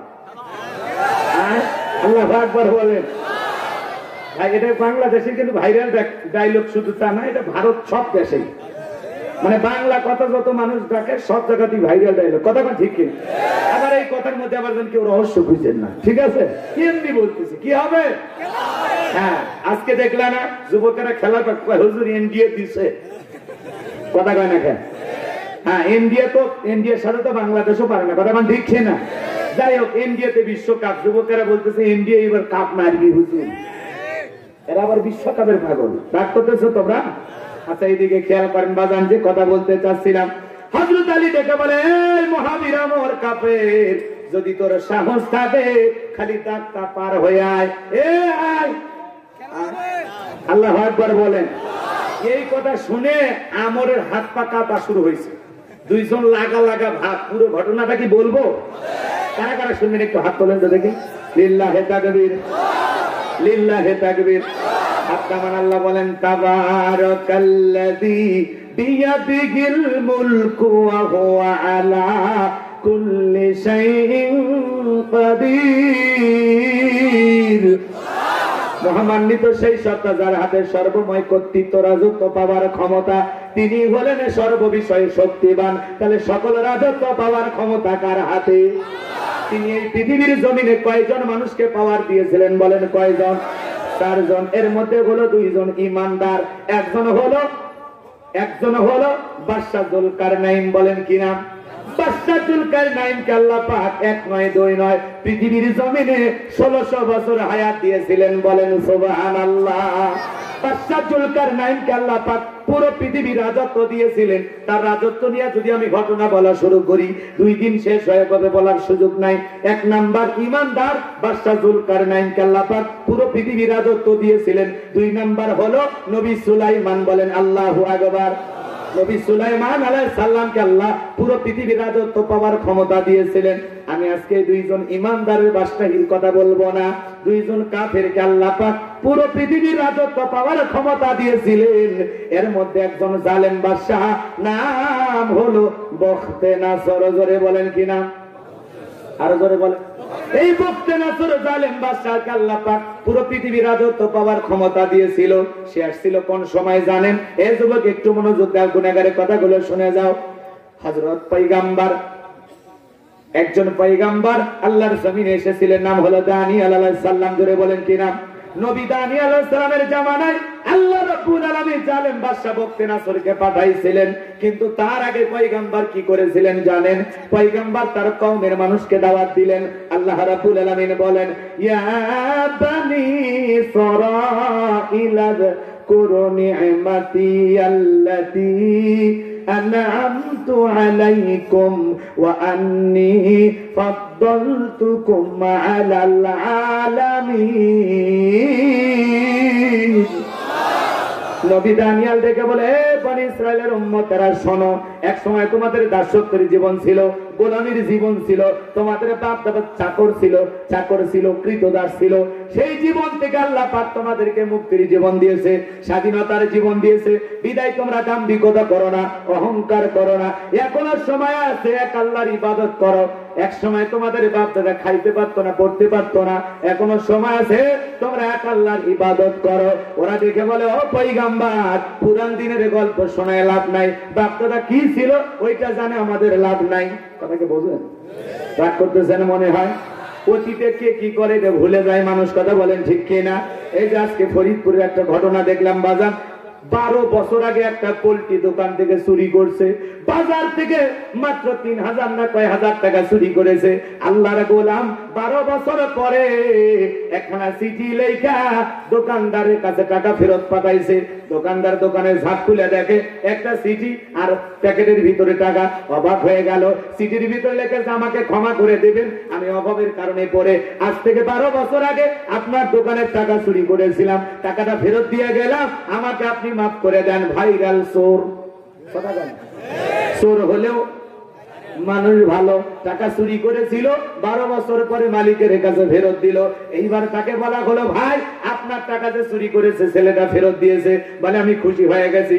এই ছেলেটা বলে চিঠির ভিতরে লিখেছে, আল্লাহ রাব্বুল আলামিন বলেছেন, যদি কোন বান্দার হক আমার বান্দা নষ্ট করে, ওই বান্দা ক্ষমা না করা পর্যন্ত আমি আল্লাহ তাকে ক্ষমা করব না। বিদায় আমার অনুশোচনা পরকালের ভয় এসে গেছে। আমি আপনার দোকান থেকে চুরি করেছিলাম, সেই চুরি করা টাকা 12 বছর পরে আপনাকে ফেরত দিলাম, আপনি আল্লাহর রাস্তায় আমাকে মাফ করে দিবেন। পরকালে আল্লাহর দরবারে আসামির কাঠগড়ায় দাঁড় করাইয়া দিবেন না। এই দোকানদার মানুষটা ভালো, মাথায় টুপি আছে, মুখে দাঁড়িয়ে আছে। আল্লাহর গোলাম কাঁদতে কাঁদতে বলে, মানুষ যে এত ভালো, কেমনে তার ক্ষমা না করে থাকতে পারি? সে আমার চুরি করেছিল, আমি সেই কথা ভুলে গেছিলাম। আজকে টাকাও ফেরত দিয়েছে, আমার কাছে ক্ষমা চেয়েছে, আমি তাকে ক্ষমা করে দিলাম। আমার আল্লাহ যেন এই চোরকে ক্ষমা করে দেয়। আল্লাহু আকবার বলেন। তো মানুষ পাপ করে অনুশোচনা করা দরকার আছে না নাই? নিজের ভুল বুঝতে পারলে সাথে সাথে ক্ষমা চাওয়া লাগবে কার কাছে? আর যার কাছে ভুল করবেন তার কাছে কথা বলেন, ঠিক কিনা? ঘটনা ভুলে গেলে চলবে না। নবী দানিয়েল দেখে বলে, শোনো, তোমাদের বাপ দাদার অবস্থা ভালো ছিল না, তারা খুব দুঃখে কষ্টে দিন অতিবাহিত করেছে, আল্লাহ তোমাদের সুখের দিন দিয়েছে। বিদায় গাছের পূজা করো না, মাছের পূজা করো না, চন্দ্রের পূজা করো না, এক আল্লাহর ইবাদত করো। তারা ডেকে বলে, ও পয়গম্বর, পুরান দিনের গল্প শোনায় লাভ নাই, আমরা ভালো আছি, আমাদের টাকা পয়সা খাওয়া দাওয়ার কোনো কিছু অভাব নাই। আল্লাহর পয়গম্বর দিনে দাওয়াত দেয়, রাতে দাওয়াত দেয়, অনেক ভাবে বনি ইসরায়েলের উম্মতদেরকে বুঝায়, কিন্তু বনি ইসরায়েলের উম্মতেরা কিন্তু সোজা না, ওরা একটু বাঁকা।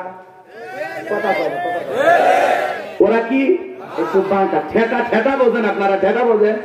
একটু মনে হয় ঘাড়ের একটা রক দেখা। সহজে এরা মানতে চায় না, সহজে এরা মানতে চাই না। আল্লাহর পয়গম্বর দানিয়েল অনেক ভাবে বুঝাইলেন, কোনোভাবে যখন তারা নবীর দাওয়াত গ্রহণ করলেন না, আল্লাহর পয়গম্বর দেখে বলে, শোনো, কোন কওমের মানুষ, কোন জাতির মানুষ যদি আল্লাহর সাথে দাম্ভিকতা করে, খোদাদ্রোহিতা করে, আল্লাহর সাথে বাড়াবাড়ি করতে চায়, আল্লাহ রাব্বুল আলামিন ওই জামানার মানুষের উপরে দুই ধরনের আযাব আর গজব পাঠায়। একটা হলো আসমান জমিনের বালা মুসিবত দিয়ে, গজব দিয়ে জমিন থেকে ধ্বংস করে দেয়, আর না হলে তাদের ঘাড়ে জালেম শাসক পাঠাইয়া দেয়। এখনো সময় আছে, তোমরা আল্লাহর ইবাদতে মনোযোগী হও। কিন্তু উম্মতেরা শুনলেন না। তখন আল্লাহ পাক ওই জামানায় জালেম বাদশা বখতে নাসরকে তাদের ঘাড়ে চাপায়া দিলেন। জালেম বাদশা বখতে নাসর ক্ষমতার চেয়ারে বসার পর হাজার হাজার মানুষকে বিনা অপরাধে জেলখানায় গ্রেফতার করলেন। গ্রেফতার করতে করতে বাজান গো আমার, আল্লাহর পয়গম্বর দানিয়েল আলাইহিস সালাম সহ তার ৭০,০০০ উম্মতকেও গ্রেফতার করেছে। কত হাজার? ৭০,০০০ উম্মত সহ নবী দানিয়েল আলাইহিস সালামকে গ্রেফতার করেছে। এইবার পয়গম্বর কোন জায়গায়? জেলখানায়। বলেন কোন জায়গায়? তাহলে নবী যদি জেলখানায় যায়, এই দুনিয়াতে যদি কেউ জেলখানায় যায়, বুঝতে পারবেন কোন আল্লাহওয়ালা যদি যায়, কোন আলেম বান্দা যায়, বুঝবেন নবীদের সুন্নত পালন করতেছে। কথা বলেন, ঠিক কি না? চোর ডাকাত জেলখানায় গেলে মানুষ ঘৃণা করে, সিসি করে। আর আলেমেরা যদি জেলখানায় যায়, তাদের জনপ্রিয়তা কমে না বাড়ে? আগে যদি মাহফিলে হয়তো ১০,০০০ লোক, ওখান থেকে আসার পরে হয় ১০ লাখ। কথা বলেন, ঠিক কিনা? দেশের বাইরে চলে গেছে মিজানুর রহমান আজারি ভাই, এরপরে মানুষের ভালোবাসা কমে না। ওই দেশে তো দাওয়াত দিতেছেন, মালয়েশিয়া, আশেপাশে যত রাষ্ট্র আছে বিভিন্ন দেশে গিয়া কোরআনের দাওয়াত দিতেছেন। আল্লাহ আন্তর্জাতিক পর্যায়ে ভাইকে কবুল করেছেন। বলেন আল্লাহু আকবার। শোনেন শোনেন, মুমিনের কাজ বন্ধ থাকে না। যেই জায়গায় নিয়ে যাবেন সেই জায়গায় মুমিন কাজ চালু করবে। মুমিন চুপ করে থাকার বান্দা না। একটু শোনেন বাজান। এইবার নবী দানিয়েল ডেকে বলে, কি ব্যাপার, কি ব্যাপার, আজকে কেন তোমরা জেলখানায়? আমি তো এই দিনের ভয়ে তোমাদেরকে দেখাইছিলাম, যখন তখন আযাব গজব ভাগ্যে চাপতে পারে। আল্লাহ জমিনের বালা মুসিবত দিলেন না, দিলেন একজন শাসককে পাঠাইয়া। সেই শাসক তোমাদেরকে এবং আমাদেরকে গ্রেফতার করেছে। এই দিনের ভয় তো আমি তোমাদেরকে দেখাইছিলাম, তখন তোমরা সোজা হও নাই। এইবার উম্মতেরা ডেকে বলে, ও নবী দানিয়েল, আপনি যা বলবেন আমরা তাই শুনবো, আপনার বিরুদ্ধে আর একটা কথাও বলবো না। এইবার বলেন, কি আমল করলে কিভাবে জেলখানা থেকে মুক্তি পাওয়া যায়? আপনি যা বলবেন আমরা তাই করব। আমরা কথা দিলাম, আজ থেকে আমরা এক আল্লাহর ইবাদত করব, আর কোনো বাড়াবাড়ি করব না। নবী দানিয়েল দেখে বলে, শোনো, যদি তোমরা এক আল্লাহর ইবাদত করো, তাওহীদের পথে চলো, তাহলে আমি যা বলবো তোমরা তাই শুনবা। ৭০,০০০ উম্মত বলে আমরা রাজি হয়ে গেলাম। নবী দানিয়েল দেখে বলে, শোনো, রাত ১২টার পরে আমি যখন তোমাদেরকে বলবো, আল্লাহ বলে ডাক দেবো, একটা চিৎকার মারবো, আল্লাহ বলে ডাক দেবো, ডাক দেওয়ার সাথে সাথে তোমরা ঘুম থেকে জাগ্রত হইবা। ওই সময় উঠা আমরা পবিত্রতা অর্জন কইরা আল্লাহ রাব্বুল আলামিনের কাছে ডাকছে, কাকুতি মিনতি সহকারে দোয়া প্রার্থনা করব, একমাত্র আল্লাহ পারে এই জালেমের জেলখানা থেকে মুক্ত করতে। বলেন আল্লাহু আকবার। রাত 12টার পরে নবী দানিয়েল আলাইহিস সালাম আল্লাহ বলে ডাক দিয়েছেন। হাজার হাজার উম্মতেরা জাগ্রত হয়ে আল্লাহ বলে ডাক দিয়েছেন। এইবার কাকুতি মিনতি সহকারে আল্লাহর কাছে দোয়া প্রার্থনা করে বলে, আল্লাহ আমার উম্মতেরা ভুল করেছে, নিজেদের ভুল বুঝতে পেরেছে, তারা এখন থেকে এক আল্লাহর ইবাদত করবে। তারা ওয়াদা দিয়েছে তারা আর গুনাহের কাজ করবে না, আর পূজা করবে না, আর দাম্ভিকতা করবে না, আজ থেকে সবাই আপনার গোলামি করবে। আল্লাহ গো, আমার উম্মতের আমার কাছে অনুরোধ করেছে আপনার কাছে দোয়া করার জন্য। মনে রাখবেন বাজান, একটা মায়ের অন্তরে সন্তানের জন্য যেমন মায়া থাকে, নবীদের অন্তরে উম্মতের জন্য তার চাইতে বেশি মায়া থাকে।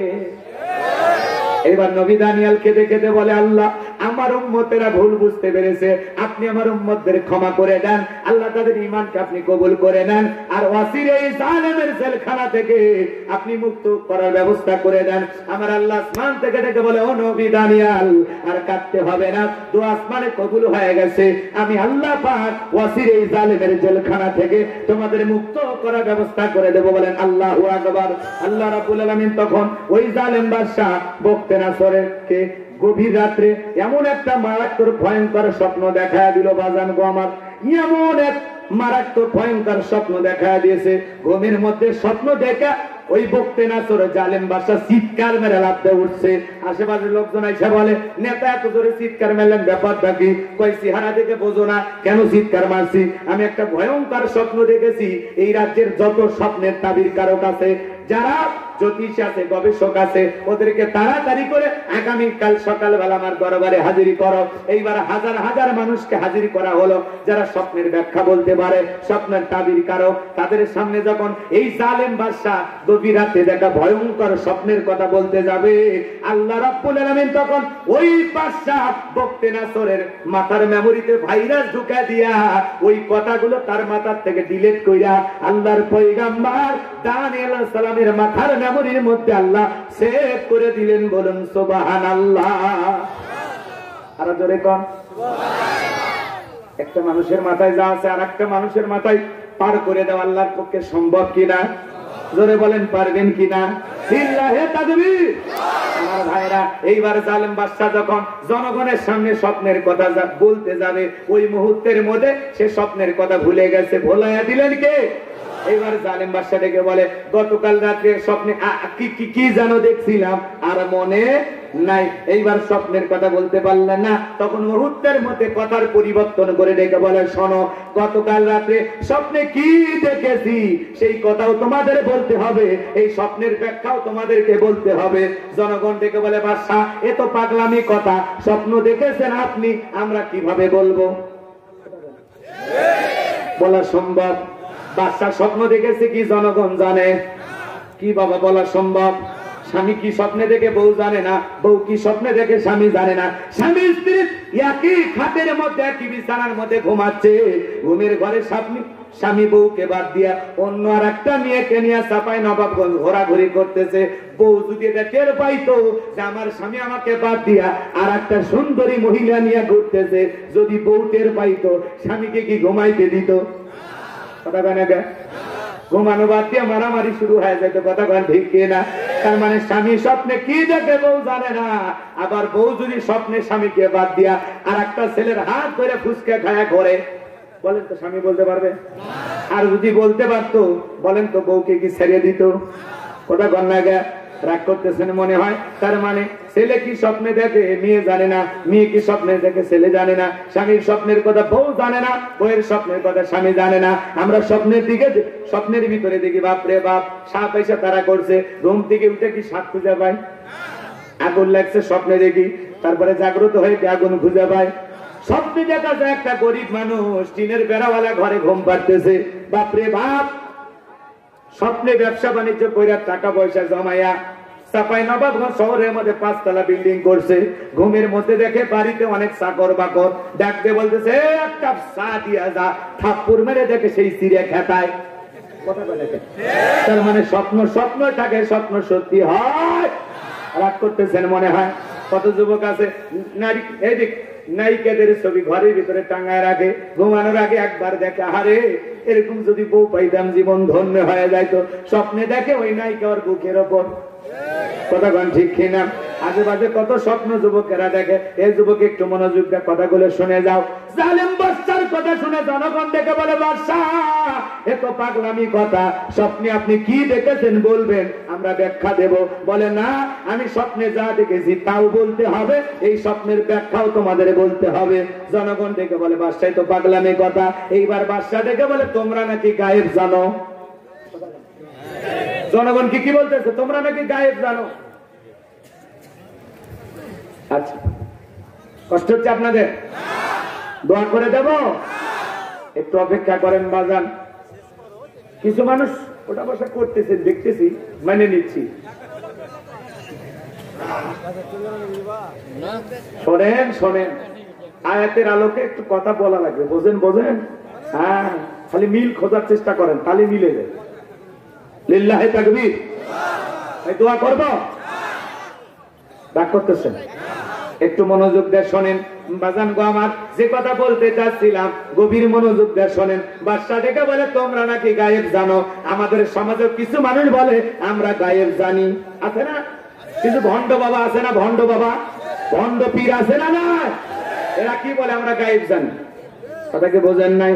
আসলে কি কোন পীরে গায়েব জানে? কোন পীরের বাবার ক্ষমতা আছে কি জানে? গায়েব জানে কে? আরো করে গায়েবের এলেম কার কাছে? ছোট্ট একটা কথা বলতে গেলে তোরা আরো বেশি হয়ে যাবে। আবু মুসা আশারী রাদিয়াল্লাহু তাআলা একটা এলাকার গভর্নরের দায়িত্ব পালন করতেছেন। একজন এসে বলেন, ও নবীর সাহাবী, বলো তো আলিফ লাম মিম, আলিফ লাম রা, ইয়াসিন, তাহা, এগুলোর ভিতরে আল্লাহ কি বলেছেন, আমরা কি আমল করব? কথা বলেন, এগুলো হরফে মুকাত্তাআত, এগুলোর অর্থ জানে কে? আল্লাহ ছাড়া দুনিয়ার কেউ জানে? জানে না। আবু মুসা আশারী নবীর একজন জ্ঞানী সাহাবী, চিন্তা করলো যে এলাকায় বসবাস করি, এর জবাব যদি আমি দেই একটা সমস্যা হতে পারে। এই জন্য তিনি একখানা চিঠি লিখে হযরত ওমরের কাছে পাঠায়া দিলেন। হযরত ওমরের কাছে এসে বলে, ও নবীর সাহাবী, ও খলিফাতুল মুসলিমিন, আমিরুল মুমিনিন, আমি আপনার সাথে দেখা করতে আসছি। হযরত ওমর বলে, একটু বসে, আমি আসতেছি।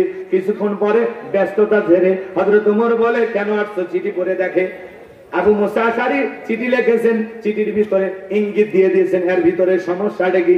এইবার বলে, তুমি কি জানতে চাও?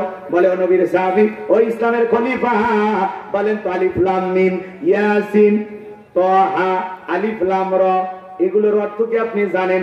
এগুলোর ভিতরে আল্লাহ কি আমল করার কথা বলেছেন, আমি কি আমল করব? হযরত ওমর বুঝতে পেরেছে ছোট শয়তান ধরে না, ধরেছে বড় শয়তান। খেজুরের গাছের ডালটা কেটে ওরে পিটানো শুরু করছে, পিটাইয়া পিটাইয়া অসুস্থ বানায়া এইবার সুস্থ করার জন্য ডাক্তার দিয়ে চিকিৎসা করতেছে। সুবহানাল্লাহ বলেন। এবার যখন সুস্থ হয়েছে, আবারও খেজুরের ডাল দিয়ে মার, আবারও লোকটা সুস্থ হয়েছে, আবারও সুস্থ বানাইছে। আবারও যখন সুস্থ হয়েছে, হযরত ওমর যখন খেজুরের ডাল নিয়ে চলে গেছে, তখন দেখে বলে, ও নবীর সাহাবী, ইসলামের দ্বিতীয় খলিফা, আর মারতে হবে না, আর মারতে হবে না, আমি বুঝতে পেরেছি।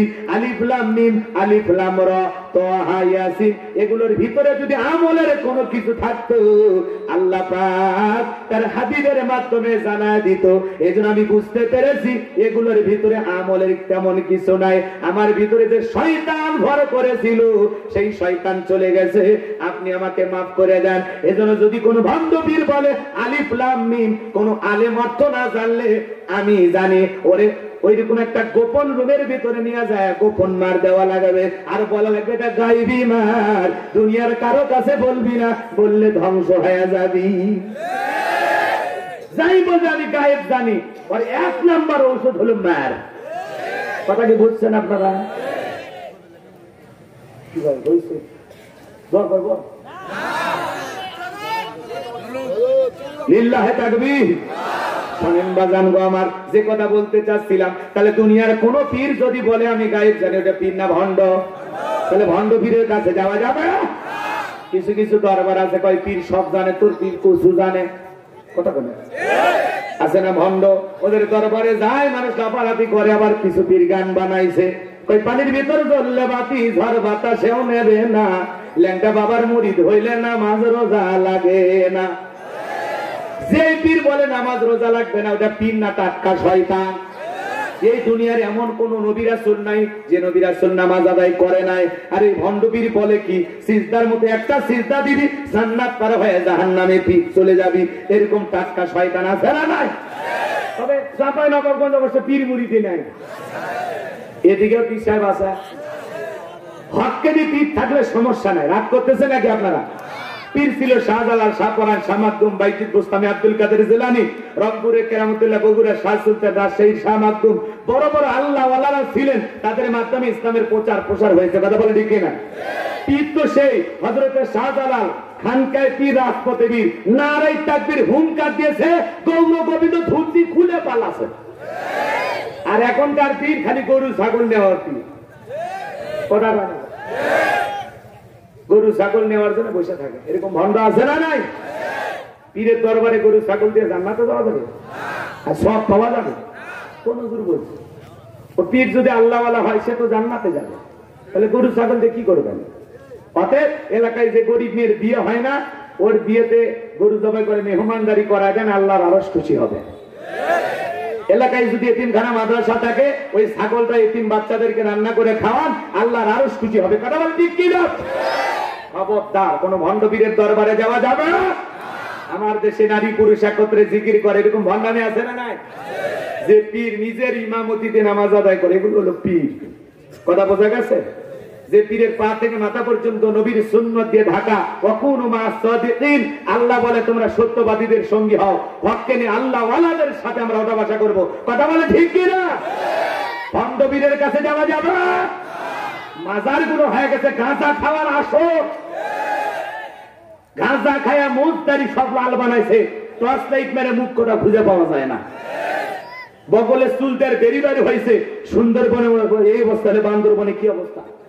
আর মাজারগুলোতে এমন কায়দা গাঁজা খায়া ধুঁয়া ছাড়তেছে, মনে আসমানে ঠেকলেই জান্নাত। নাউজুবিল্লাহ কোন এমন কায়দায় মাজারগুলোতে গাঁজা খায়া ধুঁয়া ছাড়তেছে, বাইরে থেকে প্রশাসনের লোকেরা দাঁড়ায় দেখতেছে, আর মনে করতেছে ওরসে রান্না হচ্ছে। ওই ধোঁয়া দেখে কি মনে করতেছে? কথাকে বোঝা গেল? রাগ করবেন না, বলতে গেলে লম্বা সময় হবে, এত সময় নাই। আগেই তো 1.5 ঘন্টা খেয়ে ফেলে দিয়েছেন। কি বলবো, তাড়াহুড়ো কি আলোচনা হয়? কথাকে বোঝা গেল? মনের মতো কথা শুনতে চাইলে একটু সময় দেবেন। আমি 2 ঘন্টা 2.5 ঘন্টা বাস পুরো, আপনার সমস্যা? আমি যদি 12টায় ছেড়ে দিতাম, কমিটির লোকেরও মন বেজার, আপনাদেরও মন বেজার। এখন যা করতেছি সব আপনাদের ভালোবাসা। বোনাস টাইম চলতেছে, বোনাস লিল্লাহি তাকবীর। তাহলে বাদশা কি বলতেছে? জনগণ স্বপ্নের কথাও বলা লাগবে, স্বপ্নের ব্যাখ্যাও বলা লাগবে। জনগণ কি পারবে? পারবে না। সময় বেঁধে দিচ্ছে, সময় 7 দিনের আলটিমেটাম দিলাম। এই 7 দিনের মধ্যে যদি আমি স্বপ্নে কি দেখেছি না বলতে পারো, স্বপ্নের ব্যাখ্যা না বলতে পারো, তোমাদেরকে ধরবো আর ফাঁসি দিয়া মারবো। অপরাধ কি জনগণ করছে? স্বপ্ন দেখছে কে? ব্যাখ্যা না জানলে সমস্যা হবে কার? তাহলে জনগণের কোন দোষ আছে? তার মানে জালেমদের কাছে অপরাধ করা লাগে না, জালেমেরা বিনা অপরাধে মানুষকে বিদায় করে। সামনের দিকে যাই, লম্বা হবে, লম্বা করবো না বাজান গো আমার। যে কথা বলতে চাচ্ছিলাম, হযরত শোনেন, ভালো করে শোনেন বাজান গো আমার। এইবার বাজান গো আমার, জেলার জেলখানায় ঘুরতেছে। জেলারের মাথার টেনশন আছে না নাই? নবী দানিয়েল দেখে বলে, জেলার এই দিকে আসো, তোমাকে দেখে মনে হয় তুমি চিন্তায় আছো। জেলার দেখে বলে, ও নবী দানিয়েল, আপনারে কি বলবো, আমার বাদশা একটা স্বপ্নে দেখে কি যেন দেখেছে, স্বপ্নের কথা বলতে পারলো না, জনগণকে হুমকি দিয়েছে। 7 দিনের মধ্যে বাদশা স্বপ্নে কি দেখেছে, স্বপ্নের কথা বলতে হবে, স্বপ্নের ব্যাখ্যাও বলতে হবে। না হলে যারা এই দেশের স্বপ্নের তাবির কারো কাছে ব্যাখ্যা বলতে পারে, ওদেরকে বাদশা ফাঁসি দিয়ে মারবে। নবী দানিয়েল দেখে বলে, জেলার তোমার বাদশার কানে খবর পৌঁছায় দাও, তোমার বাদশা স্বপ্নে যা দেখেছে সেইটাও আমি জানি, স্বপ্নের ব্যাখ্যা কি হবে তা আমার জানা আছে। আরো জোরে বলেন আল্লাহু আকবার। এইবার জেলার সংবাদ পায় মারছে দৌড়, যায় বলে, ও বাদশা আপনার টেনশনের ঔষধ পাইছি, জেলখানে একটা আসামি আছে, সে আপনার স্বপ্নের কথাও জানে, স্বপ্নের ব্যাখ্যাও বলতে পারে। এইবার বাদশা বকতে না শুরু ডেকে বলে, বাজান কই, বাজানকে আমার কাছে নিয়ে আসো। আল্লাহু আকবার বলে। খেলার নাম বাবাজি এইবার যা বলে, ও দানিয়াল, বাদশা তোমাকে ডেকেছে। এইবার নবী দানিয়াল জেলারকে ডেকে বলে, জেলার, আমাকে যদি বাদশার কাছ পর্যন্ত পৌঁছাইতে পারো, শুনে নাও, আমার একটা শর্ত আছে। আমি জেলখানা থেকে তখন বের হব, আমার ৭০,০০০ লোককে গ্রেফতার করা হয়েছে, তাদেরকে আগে জেলখানা থেকে বের করে দাও, সবার শেষে আমি বের হব। আল্লাহ নেতা কারে বলে? নবীরা কেমন নেতা ছিল? সুবহানাল্লাহ বলেন। আপনি যাত্রার পিছনে স্লোগান দিতে চান, নেতাবাজি একখান, বল্টু দুলাভাই, দুলাভাই আছে যেখানে, আমরা আছি সেখানে, দুলাভাই গেছে কবরে, তোমরা কেন ওপরে? যাত্রার পিছনে স্লোগান দিলে হবে না। বল্টু ভাইয়ের চরিত্র ফুলের মতো পবিত্র, নামাজ পড়ে একক্ত, গাঁজা খাই ৫ ওয়াক্ত, গুমসুরিতে পাকা ভক্ত, শয়তানের ১ নাম্বার ভক্ত, হুজুরদের জন্য খুবই শক্ত, সুচা খাই গরিবের রক্ত। রাগ করতেছে? যাত্রার পিছনে স্লোগান দিলে হবে না। যে নেতা আপনার জন্য জীবন দিতে রাজি, আপনিও সেই নেতার জন্য জীবন দিতে রাজি থাকেন। যে নেতা আপনার সুখে দুঃখে পাশে থাকবে, আপনিও নেতার সুখে দুঃখে পাশে থাকেন। নেতা বুঝে লাফালাফি করেন, মিশে লাফ দিন না। কথা কয় না কেন? আপনি নেতার মহব্বতে চাপাই নবাবগঞ্জে মিছিল করতে গেলেন, মিছিল থেকে পুলিশ এসে ১০০ জন গ্রেফতার করলো নেতা সহ। নেতার তো মামু খালু দাদা টাকার গরম অভাব আছে, সকালে জেলখানায় ঢোকে, বিকেলে বের হয়। তুমি গরিব জনগণ, কৃষিক্ষেত্রে কাজ করো, রিক্সা চালক, ভ্যান চালক, তোমারে দেখবে কি? কথা কয় না? কথা কয় না? আর নেতা যদি ভালো হইতো, তারা বলতো এই জনগণ কৃষিক্ষেত্রে কাজ করে, একদিন রোজগার না করলে ওদের রান্না হবে না, ওদের চুলে আগুন জ্বলবে না, ওদের ছেলে মেয়ে স্কুলে যাইতে পারবে না। বিদায় আমি নেতার জামিন পরে, আগে এই গরিব মানুষগুলো ভালোবেসে জেলখানায় গ্রেফতার হয়েছে, আগে এদের জামিনের ব্যবস্থা করো। আমার একজন কর্মী জেলখানায় থাকা অবস্থায় আমি নেতাদের হব না। এটা হলো নেতা। আর যদি আপনারা ভেলায়ও নিজে এসে এসি রুমে ঘুমায়, বুঝবেন ভেজাল আছে। যাত্রার পিছনে লাফাইয়া বউ বাচ্চা কষ্ট দিন না। কথা কয় না? বুঝে শুনে লাফাবো। কথা কি বোঝা গেল? নাকি রাগ করতেছেন আপনারা? লিল্লাহে তাকবীর। চুপ থাকেন, সামনের দিকে যায়। সময় আসুক বাজান, যে কথা বলতে চাচ্ছিলাম গভীর মনোযোগ দিয়ে শোনেন। এইবার জেলার এই কথা শুনে সেটাকে বলে বাদশাহ, যে আপনার স্বপ্নের কথা জানে, স্বপ্নের ব্যাখ্যা জানে, তার একটা শর্ত, তার ৭০,০০০ লোককে গ্রেফতার করা হয়েছে, তাদেরকে বের করে দিতে হবে। বাদশাহ বক্তে নাসর রেখে বলে, ওই বাজান যদি বলে এই জেলখানার আসামি কেন, তামাম পৃথিবীতে যত জেলখানার আসামি আছে সব ছেড়ে দিতে রাজি, বাজান যা বলে তুমি তাই করো। আল্লাহু আকবার বলে। এইবার নবীর ৭০,০০০ উম্মতকে জেলখানা থেকে মুক্ত করে দেওয়া হলো। সবার শেষে পয়গাম্বার বেলে হলেন। নেতার আদর্শ কেমন হওয়া লাগে নবীদের জীবন থেকে শিখতে হবে। চলেন সামনের দিকে যায়। এইবার নবী দানিয়েল আলাইহিস সালাম জালেম বাদশার দরবারে প্রবেশ করবে। ওই দরবারে প্রবেশ করার নিয়ম হলো মাথা নত করে, সিজদার মতো মাথাটা নিচু করে প্রবেশ করতে হয়। কিন্তু নবী মানুষ, কোন জালেমের কাছে মাথা নত করতে পারে? কথা বলেন বাজান, পারে? আল্লাহর পয়গাম্বার কি করলেন? দেহটাকে আঁটো করে, মাথাটা উঁচু করে, সুন্দর করে প্রবেশ করলেন। বলেন আল্লাহু আকবার। এই দৃশ্য দেখার পর জালেম বাদশা ডেকে বলে, সব মানুষ সিজদা দিয়ে ভিতরে প্রবেশ করে, তুমি কেন সিজদা দিলা না? নবী দানিয়েল ডেকে বলে, ও বাদশা, আমি কেন সিজদা দিলাম না? আপনার স্বপ্নের কথা যে আমার মাথার মেমোরির ভিতরে সেভ করে দিয়েছে, তার কথা হলো তাকে ছাড়া অন্য কারো কাছে মাথা নত করা যাবে না। বলেন আল্লাহু আকবার। আমি যদি মাথা নত করতাম, সে যদি স্বপ্নের কথা ভুলাইয়া দিত, আপনি টেনশনে মারা যেতেন আর আমাকেও মেরে ফেলতেন। তখন বলে, বাজান আসলেই তোমার বুদ্ধি আছে, তুমি আসো। নবীদের বুদ্ধি আছে না নাই? এইবার বাজান গো আমার, জালিম বাদশা নিজে চেয়ার থেকে উঠলেন আর নবী দানিয়েল আলাইহিস সালামকে চেয়ারে বসায়া দিলেন। বলেন আল্লাহু আকবার। তাহলে জেলখানা থেকে মুক্ত করে চেয়ারে বসায়া দেন কে? সে আল্লাহ তো আছে না নাই? বয়স বাড়ছে। নাউযুবিল্লাহ, আস্তাগফিরুল্লাহ। আমার আল্লাহ ধরে ধরে না, ধরলে আল্লাহ। আপনার আমার ধৈর্য শেষ হয়ে যেতে পারে, আল্লাহ সাহায্য আসে না, আল্লাহ দেখে না। এত অস্থির হলে আল্লাহ তো দেখবে না। আল্লাহ যখন সময় হবে ঠিকই দেখবে। হ্যাঁ, বুঝি না? কি না, যদি দোয়া করার পর্যন্ত রাগ করতেছেন না? এদিকে খেয়াল করেন। তাহলে চেয়ারে বসায় দিলেন কে? আল্লাহ আজও আছে না নাই? সেই দিন মুসলমানদের ভাগ্যে আল্লাহ দিতে পারে কিনা? পারে কিনা? এইবার বাজান জালেম বাদশা বক্তে নাসে দেখে বলতেছে, বাবা তাড়াতাড়ি স্বপ্নের কথা বলো। আমি কি বলবো? আপনারা শুনবেন? কারা কারা একটু হাত তোলেন। লিল্লাহে তাকবীর, লিল্লাহে তাকবীর। কথা বাকি আছে কয়টা? 3টা। কথা কয় না কেন? আমি একটাও ভুলি, আপনারা ভুলে যাবেন না। আমাকে আর 10 মিনিট দিতে হবে। মাত্র কয় মিনিট? 10 মিনিট লাগবে ওই আয়াতটাকে বোঝানোর জন্য। কথাকে বোঝা গেল?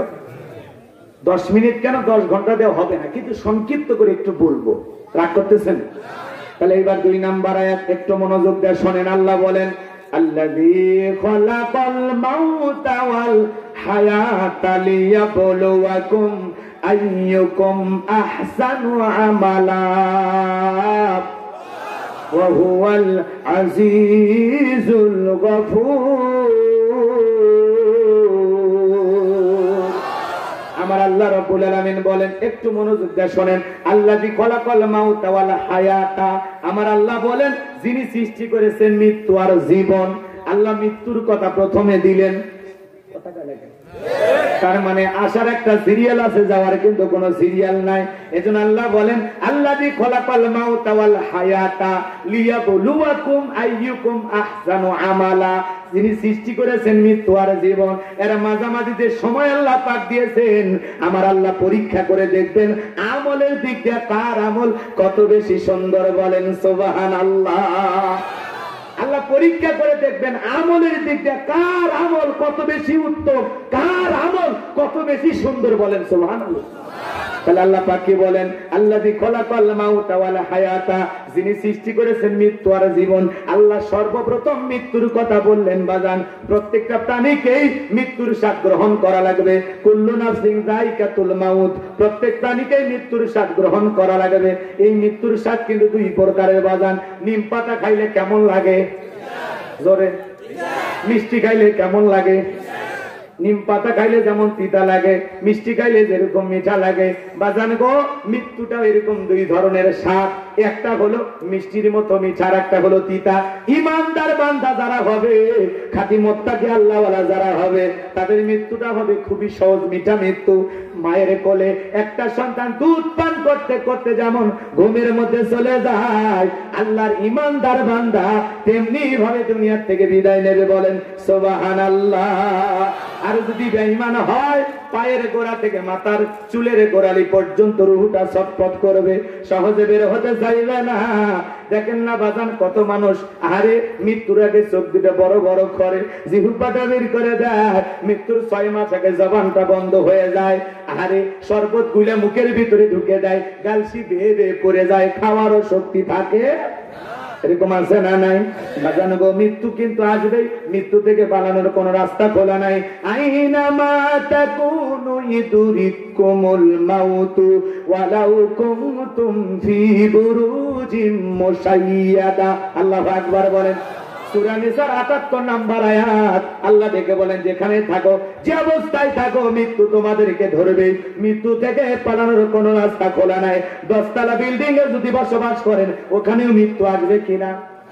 অনেকে ভাবতেছেন, হুজুর আমি লিফটে উপরে উঠি, মালাকুল মউত কি লিফটে চড়বে? এরকম কি ভাবতেছেন নাকি? বাজান গো, যার যখন মৃত্যু আসবে, মালাকুল মউত তখন এমনি সামনে হাজির হবে। আপনি বিমানে থাকেন আর জমিনে থাকেন, যে অবস্থায় থাকেন না কেন বাজান, আপনার মৃত্যুর সময় যখন হয়ে যাবে, মালাকুল মউত তখন আপনার সামনে হাজির হয়ে যাবে। কথা বলেন ঠিক কিনা? মৃত্যুর যন্ত্রণা, মৃত্যুর যন্ত্রণা আপনি আমি সহ্য করতে পারবো না।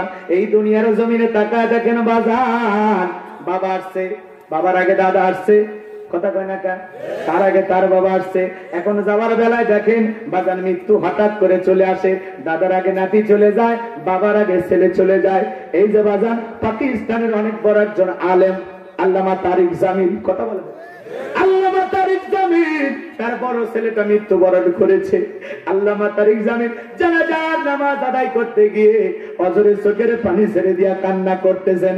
একটা বাবার লাশ, একটা বাবার কাঁধে সন্তানের লাশ, এটা কত বড় ভারী বোঝা।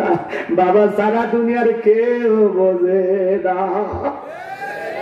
আল্লামা তারিক জামিল চোখে থেকে কবরের আযাব, মহিলারা গুনাহ থেকে কি বাঁচবে, অনেকগুলো কিতাব তার লেখা আছে বাজান গো আমার, বই পুস্তক গুলো বাজার থেকে কিনবেন আর পড়বেন। আল্লামা তারিক জামিল ছেলে মারা গেছে, জানাজা পড়তে আসে অঝরে কান্না করলেন, বয়ান করতে পারলেন না।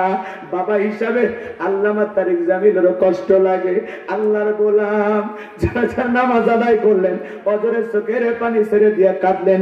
একটা বাবার কাঁধে সন্তানের লাশ, এর চাইতে ভারী বোঝা দুনিয়ার জমিনে আর কিছু হতে পারে না। অনেক বাবা এই জায়গা তো আছে, ছেলে মারা গেছে, কথা বলে আছে না নাই? বাবা জীবিত আছে, ছেলে মারা গেছে, বৃদ্ধ দাদু বেঁচে আছে কিন্তু নাতি নাই। এই জন্য যুবক রে, রং তামাশা করে লাফালাফি করে কোনো লাভ নাই। দুনিয়ার জীবনে আজকে আসি কালকে থাকবো না, রং তামাশা করে কোনো লাভ নাই। নেক আমল করে জীবনটা সাজাইতে হবে। কখন মৃত্যু এসে দুয়ারে দাঁড়াবে তোমার আমার জানা নাই, কথা বলেন ঠিক কি না? একটু মনোযোগ দিয়ে শোনেন বাজান, মৃত্যুর যন্ত্রণা সবাইকে ভোগ করতে হবে। মুসা আলাইহিস সালামকে ডেকে বলা হলো, ও নবী মুসা, আপনার কাছে মৃত্যুর যন্ত্রণা কেমন মনে হয়? আল্লাহর পয়গম্বর মুসা আলাইহিস সালাম ডেকে বলেন, জ্যান্ত ছাগলের গা থেকে চামড়া খসাইলে ছাগলের যেমন কষ্ট হয়, আমার কাছে মৃত্যুর যন্ত্রণা তেমনি কষ্টকর মনে হয়। তাহলে মৃত্যুর যন্ত্রণার কষ্ট আছে না নাই? আরো জোরে বলেন আছে না নাই? আরে নবীজি অসুস্থ হয়ে গেলেন ইন্তেকালের পূর্বে, নবী এখন চলে যাবেন, অঝরে চোখের পানি ছেড়ে দিয়া ফাতেমা কান্না করে। মালাকুল মউত এবং জিবরাইল নবীজির দরবারে হাজির হয়ে গেলেন। দরজায় এসে ডাক দিলেন, সালাম দিলেন জিবরাইল, আসসালামু আলাইকুম ইয়া রাসূলুল্লাহ। নবী গো, যদি ভিতরে প্রবেশের অনুমতি চাই আমি ভিতরে আসব, তবে আজকে আমি একা আসি নাই, আমার সাথে আসমান থেকে আরেকজন ফেরেশতা এসেছে, যার নাম হলো মালাকুল মউত আজরাইল। হযরতে ফাতেমা অঝরে চোখের পানি ছেড়ে দিয়া কান্না করতেছেন। বিশ্বনবী ডেকে বলে, মা ফাতেমা দরজা খুলে দাও। দরজা খুলে দিলেন। জিবরাইল আজরাইল দুইজন ভিতরে প্রবেশ করলেন। জিবরাইল ভিতরে প্রবেশ করে নবীজিকে সালাম দিলেন। আল্লাহু আকবার বলে। ফাতেমা অঝরে চোখের পানি ছেড়ে দিয়া কান্না করে। ফাতেমার কান্না বন্ধ হয় না। বাবা অসুস্থ হলে মেয়েরা বাবাকে কম ভালোবাসে না বেশি ভালোবাসে? অঝরে কান্না করে। নবী ডেকে বলে, মা ফাতেমা আমার কাছে আয়, আয় মা আয়, তোর কানটা আমার মুখের কাছে লাগায় দে। নবীজি ফিস ফিস করে কি যেন বললেন, হযরতে ফাতেমার কান্না বন্ধ হয়ে গেল। বলেন সুবহানাল্লাহ। আম্মা জান আয়েশা ডেকে বলে, ফাতেমা নবী আমার কি বললো মা, যার কারণে তোমার কান্না বন্ধ হয়ে গেল? হযরতে ফাতেমা ডেকে বলে, আমার বাবা বলেছে আমার বাবার ইন্তিকালের পরে সর্বপ্রথম বাবার সাথে আমার দেখা হবে। বলেন আল্লাহু আকবার। লম্বা হবে, লম্বা করব না। মালাকুল মউত নবীজিকে সালাম দেওয়ার পর ডেকে বলে, নবী গো, আল্লাহ পাক আমাকে বলেছেন আমার বন্ধু যদি জান কবজের অনুমতি দেয় তাহলে জানটা কবজ করবা, আমার বন্ধু যদি অনুমতি না দেয় আবার তুমি ফেরত আসবা। বলেন আল্লাহ। নবী ডেকে বলে, মালাকুল মউত রে, এরপরে কি তুমি আসবা না? বলে হ্যাঁ, আবারও আসবো। তাহলে দ্বিতীয়বার আসার কষ্ট করা লাগবে না, তুমি আমার জানটা কবজ করতে পারো। আরে মালাকুল মউত জীবনে দুনিয়ার কারো কাছে জান কবজের অনুমতি নাই নাই, আপনার আমার পয়গম্বরের কাছে অনুমতি নেয়া বিশ্ব নবীর দেহ মোবারকের উপরে যখন মালাকুল মউত দুইটা হাত রেখেছেন, নবীজি চোখের পানি ছেড়ে দিয়ে কাঁদে আর দেখে বলে, মালাকুল মউত আর সহ্য করতে পারি না, আর সহ্য করতে পারি না, হাতটা উঠায় নাও। বিশ্ব নবী কাঁদতে কাঁদতে দেখে বলে, মালাকুল মউত এই যদি হয় মৃত্যুর যন্ত্রণা আমার উম্মতেরা তো সহ্য করতে পারবে না। ইন্তিকালের পূর্বে নবীজি কার কথা ভেবেছেন? উম্মতের কথা। এমন উম্মতের পাগল পারা নবীকে ভুলে থাকলে আমরা তার প্রিয় উম্মত হতে পারবো না। নবীর প্রেম অন্তরে থাকা লাগবে, নবীর আশিক হওয়া লাগবে, নবীর প্রেমে পাগল পারা হওয়া লাগবে। চলুন বাজানের সামনের দিকে যায়, লম্বা হবে, লম্বা করব না। বিশ্ব নবী ডেকে বলে, মালাকুল মউত এই যদি হয় মৃত্যুর যন্ত্রণা আমার উম্মতেরা তো সহ্য করতে পারবে না, মালাকুল মউত ডেকে বলে, নবী গো, আমার আল্লাহ বারবার আমাকে বলেছেন, খবরদার রে মালাকুল মউত, আমার বন্ধুর সাথে যেন কোনো বেয়াদবি না হয়। বিশ্বাস করেন গো নবী, দুনিয়ার সব চাইতে কম কষ্ট দিয়া সতর্কতার সহিত আপনার জানটা কবজ করার আমি চেষ্টা করতেছি। বলেন আল্লাহু আকবার। নবীজি ডেকে বলে, এই যদি হয় সব চাইতে কম কষ্ট, না জানি আরো যন্ত্রণা কত ভয়ঙ্কর হতে পারে। আমার ভাইয়েরা, নবীজি আবার একটু সুস্থতা বোধ করে অনুমতি দিলেন। আবারও মালাকুল মউত যখন হাতটা রেখেছেন, নবীজি আমার সহ্য করতে পারলেন না, আবার ডেকে বলে, ও মালাকুল মউত আজরাইল, হাত নামায় নাও, আমি আর সহ্য করতে পারি না। আমার কাছে মনে হয় পাহাড় আমার বুকের উপরে চেপে ধরা হয়েছে। নবীর জন্য যদি মৃত্যুর যন্ত্রণা এমন কঠিন কষ্টকর মনে হয়, আপনার আমার মৃত্যুর কষ্টটা কত কঠিন হতে পারে একটু চিন্তা করার দরকার আছে না নাই? সে মৃত্যু আসার আগে নেক আমল করে জীবনটা সাজানোর দরকার আছে না নাই? যুবক রে, এ যুবক শোনো, তুমি যদি 5 দিন বা 7 দিনের পিকনিক করার জন্য তুমি কক্সবাজারে চলে যাও, তোমার একটা ব্যাগ তুমি সাজাও, ওই ব্যাগের ভিতরে চার্জার নাও, মোবাইল ফোন নাও, প্রয়োজনীয় কাপড়, কথা বলে কাপড়, পোশাক আশাক যা লাগে ওর ভিতরে নিয়ে নাও, প্রেমিকার ডায়েরিটা নাও, তোমার প্রয়োজন যা যা তুমি ব্যাগের ভিতরে জমায়ে নিলা। সফর মাত্র কয়দিন? 7 দিনের সফরের জন্য তোমার একটা ব্যাগ থাকে, ব্যাগটা নিয়ে তুমি কক্সবাজার পর্যন্ত চলে গেলা। এ যুবক, 7 দিনের সফরের জন্য যদি তোমার একটা প্রস্তুতি থাকে, কথা কয় না, 7 দিনের সফরের জন্য যদি একটা প্রস্তুতি থাকে, পরকালের জীবনের শুরু আছে শেষ নাই, সেই চিরস্থায়ী পরকাল সফরে যাওয়ার আগে তোমার একটা আমলের ব্যাগ তালাশ করার দরকার আছে না নাই? যুবকরে মনে করো, উদাহরণ দিয়ে বলতেছে, তোমার একটা আমলের ব্যাগ তালাশ করো।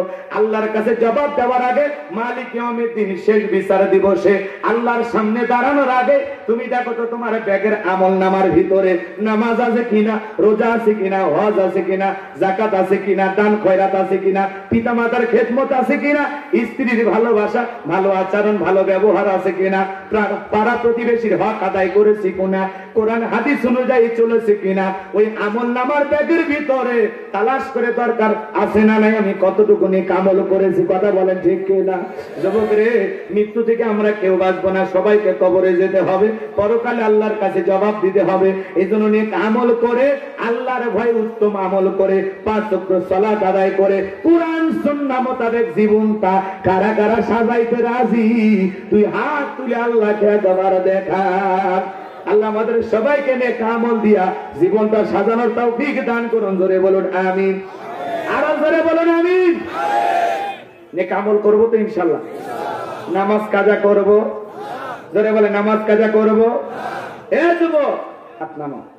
যুবক রে, এ যুবক, জীবনটা কিন্তু ক্ষণিকের, রং তামাশা করে না, ফুর্তি করো না, রঙের যৌবনের ঘুরিতে ডানা মেলে আকাশে উড়ো না, যখন তখন মৃত্যু আসবে। তোমার মতো কত যুবক পরীক্ষা দিয়েছে, রেজাল্ট বের হবে আগামীকাল, তার আগেই মারা গেছে। তোমার মতো কত যুবক বিয়ে করেছে, বাসর ঘর রেডি হয়ে আছে, আহারে বউকে নিয়ে এখন বিয়ে করে বাসর ঘরে আসবে, দুর্ঘটনায় মারা গেছে। তোমার মতো কত যুবক আজকে রাতে বাসর রাত স্ত্রীর সাথে পালন করেছে, আগামীকালকে বউ ভাত, দুপুর 12টায় মোটর সাইকেল দুর্ঘটনায় মারা গেছে। কথা কয় না? আজকে যুবক, তোমাকে যখন অনুরোধ করা হয়, হে যুবক মসজিদের দিকে আসো, হে যুবক মসজিদের দরজা খোলা, হে যুবক 5 ওয়াক্ত সালাতে তোমাকে মসজিদের দিকে আহ্বান করা হয়, যুবক বলে একটু তো বড় হইলাম, বিয়েটা করি। কথা বলে না, বিয়েটা করতে দেন। এরপরে যখন যুবক বিয়ে করেছে, যখন বলা হয় হে যুবক বিয়ে তো করেছো, বউ তো পাইছো, চলো আল্লাহর ঘরে চলো, নামাজ আদায় করো। নতুন বিয়ে করলাম, মেহেদি শুকাইলো না, মেহেদি রঙই গেল না, এত তাড়াতাড়ি মসজিদে যাব, আগে স্ত্রীর সাথে কিছুটা সময় দেই, 2-1টা বাচ্চা কাচ্চার বাবা হই, তারপরে মসজিদে যাব। এরপরে যুবকের যখন 2-1টা সন্তান হইল, তখন বলা হে যুবক তোমার তো স্ত্রীর সন্তান হয়েছে, 2-4টা বাচ্চার বাবা হয়ে গেল, আর কত সময় নষ্ট করবা, আসো যুবক মসজিদে চলে আসো। তখন যুবক বলে এই মাত্র তো বাচ্চা হইল, তাদের তো ভবিষ্যৎ করতে হবে, ওদের ভবিষ্যতের টেনশনে আপাতত মসজিদে যাওয়ার সুযোগ নাই। কথা কয় না। এই টেনশন করতে করতে যুবকের সন্তান বড় হয়ে গেল। সন্তানগুলো যখন যুবক হলো তখন বলা হলো, এই ভাই যুবক থেকে এখন জোয়ানি শেষের দিকে, যৌবন তো ফুরিয়ে যাচ্ছে, কখন আল্লাহর ঘরে আসবা, কখন মালিককে সিজদা দিবা, এখনো কি তোমার সময় হইল না? ওই এই মাত্র ছেলে নিয়ে বড় হয়েছে, ওদের বিয়ে দিয়ে একটু ফ্রি হই। কথা কয় না। কি হয়েছে এরা একটু অস্থির গো, রাগ করতেছেন না? আমি আর কষ্ট দেব না। আমি আপনাদের কথাও রেখেছি, আমার কথাও রেখেছি। কথা কয় না? 2 মিনিট আছে, 2 মিনিটের মধ্যে দোয়া করে দেব। হ্যাঁ না, এদিক খেয়াল করেন। যুবক, এই যে তুমি যে এরকম লম্বা চিন্তা ভাবনা করতেছো, এতদিন হায়াত পাবা তার কি কোনো গ্যারান্টি আছে? তুমি বিয়ে করবা, সন্তান হবে, তার বিয়ে দিবা, তারপরে মসজিদে যাবা। বুড়া হলে কথা বলে না, যখন তাকে চামড়া টাইট তখন করে আল্লাহর সাথে ফাইট, যখন হয় চামড়া দি তখন মসজিদে যায় দেয় আল্লাহর সাথে মিল। কারণ ঘরের বুড়িও আর দেখতে পারে না, ওই বুড়া হয়ে গেছে, যাও তোলে রং ঢং বাদ দিয়ে যাও মসজিদে যাও। কথা কয় না, কেউ সহ্য করতে পারে না। তখন উঠে বসে আর কোতে হাঁটুর ব্যথা, মাজার ব্যথা, বোঝেননি বয়স হয়ে গেছে, উঠে বসে আর আল্লাহ আল্লাহ। এই সময়ে যা আল্লাহর দেখে লাভ আছে। আল্লাহ কোন কালের ইবাদত পছন্দ করে? যৌবন কালের। কথা বলেন ঠিক কিনা? তুমি জোয়ানিটা পাপের কাজে ব্যয় করে আর শেষ বয়সে বুড়ো বয়সটা এসে আল্লাহর ইবাদত করতেছো, যখন এই বাজারে তুমি অসল, বইয়ের কাছে অসল, সংসারে অসল, দুনিয়ার মানুষ যখন বলে এই লোকটার অনেক বয়স হতে পারে, এর সাথে কম বয়সের লোক মারা গেছে, এই মরে না লম্বা, তখন এসে তুমি আল্লাহর সাথে মিল লাগাইতেছো। বুড়া চাচারা আবার রাগ করেন না। কথা বলে না, রাগ করতেছেন আপনারা? আমরা একদিন বুড়া হবো। এই যুবক, এই রঙের যৌবন একদিন জং ধরে শেষ হয়ে যাবে, কাঁচা দাড়ি একদিন শেষ হয়ে যাবে, টাইট চামড়া একদিন ঢিল হয়ে যাবে, যৌবনে পড়ে যাবে ভাটি। তোমার গহনা দিন ভু রাইয়া যাইবে, গহনা দিন ভু রাইয়া যাইবে, যৌবনে লাগবে ভাটি, ওই যে দেখো ডাকিতেছে তোমায় কবরের মাটি। যুবক, মালাকুল মউত যখন আসবে সময় দেবে না। তুমি যদি বলো প্রেমিকার কাছে খালি একটাই SMS পাঠায়, এই জীবনে আর কোনোদিন কল করতে পারবো না, সুযোগ দেবে। এই জন্য যুবক, আর অপচয় সময় নষ্ট করা যাবে না। খালি মসজিদের জন্য কালেকশন করে মসজিদ সুন্দর করলে হবে না, এই মসজিদের জন্য নামাজেও কালেকশন করা লাগবে। খালি মসজিদ চাকচিক্য সৌন্দর্য বানাইলে হবে না, এই মসজিদে যারা নামাজ আদায় করবে, মসজিদে নামাজ তাকওয়া না, যারা নামাজ আদায় করবে, সালাত আদায় করবে, তাদের দিলের তাকওয়া, অন্তর সাফ থাকা লাগবে। কথা কয় না? এই জন্য আমি আমার ওয়াজে বলেছিলাম, আগেকার মসজিদ গুলো ছিল কাঁচা, কিন্তু মুসলমানদের ইমান ছিল পাকা। বর্তমানে মসজিদ হয়ে গেছে পাকা, মুসলমানদের ইমান হয়ে গেছে কাঁচা। আগেকার মানুষদের ছিল অভাব, বড় ভালো ছিল তাদের স্বভাব, বর্তমানে মানুষদের নাই কোনো অভাব, নষ্ট হয়ে গেছে চরিত্র আর স্বভাব। রাগ করতেছেন নাকি আপনারা? আজকে সংসদে বক্তব্য শুনলাম, আমার সুন্দরগঞ্জের একজন MP শামীম পাটোয়ারি নাম, সে তখন বলতেছে, স্পিকার মাঝে মাঝে যখন আপনার মুখে হাসি দেখি তখন মনটা ভালো হয়ে যায়। আল্লাহু আকবার বলেন। কই অনেক বক্তব্য দিয়েছে এই 5 বছরে, আপনি কোনোদিন রাগ করেন নাই, মন খারাপ করেন নাই, আপনি একেবারে আমার বিনয়ের সহিত কথাগুলো শ্রবণ করেছেন, শুনেছেন এবং আমাদের পক্ষে রায় দিয়েছেন। মাননীয় স্পিকার, যখন আপনার মুখে একটু হাসি দেখি তখন মনটা ভালো হয়ে যায়। কথা কয় না?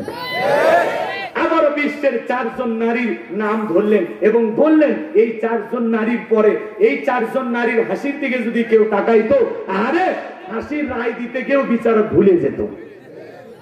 এই জন্য আপনার হাসি বড় চমৎকার।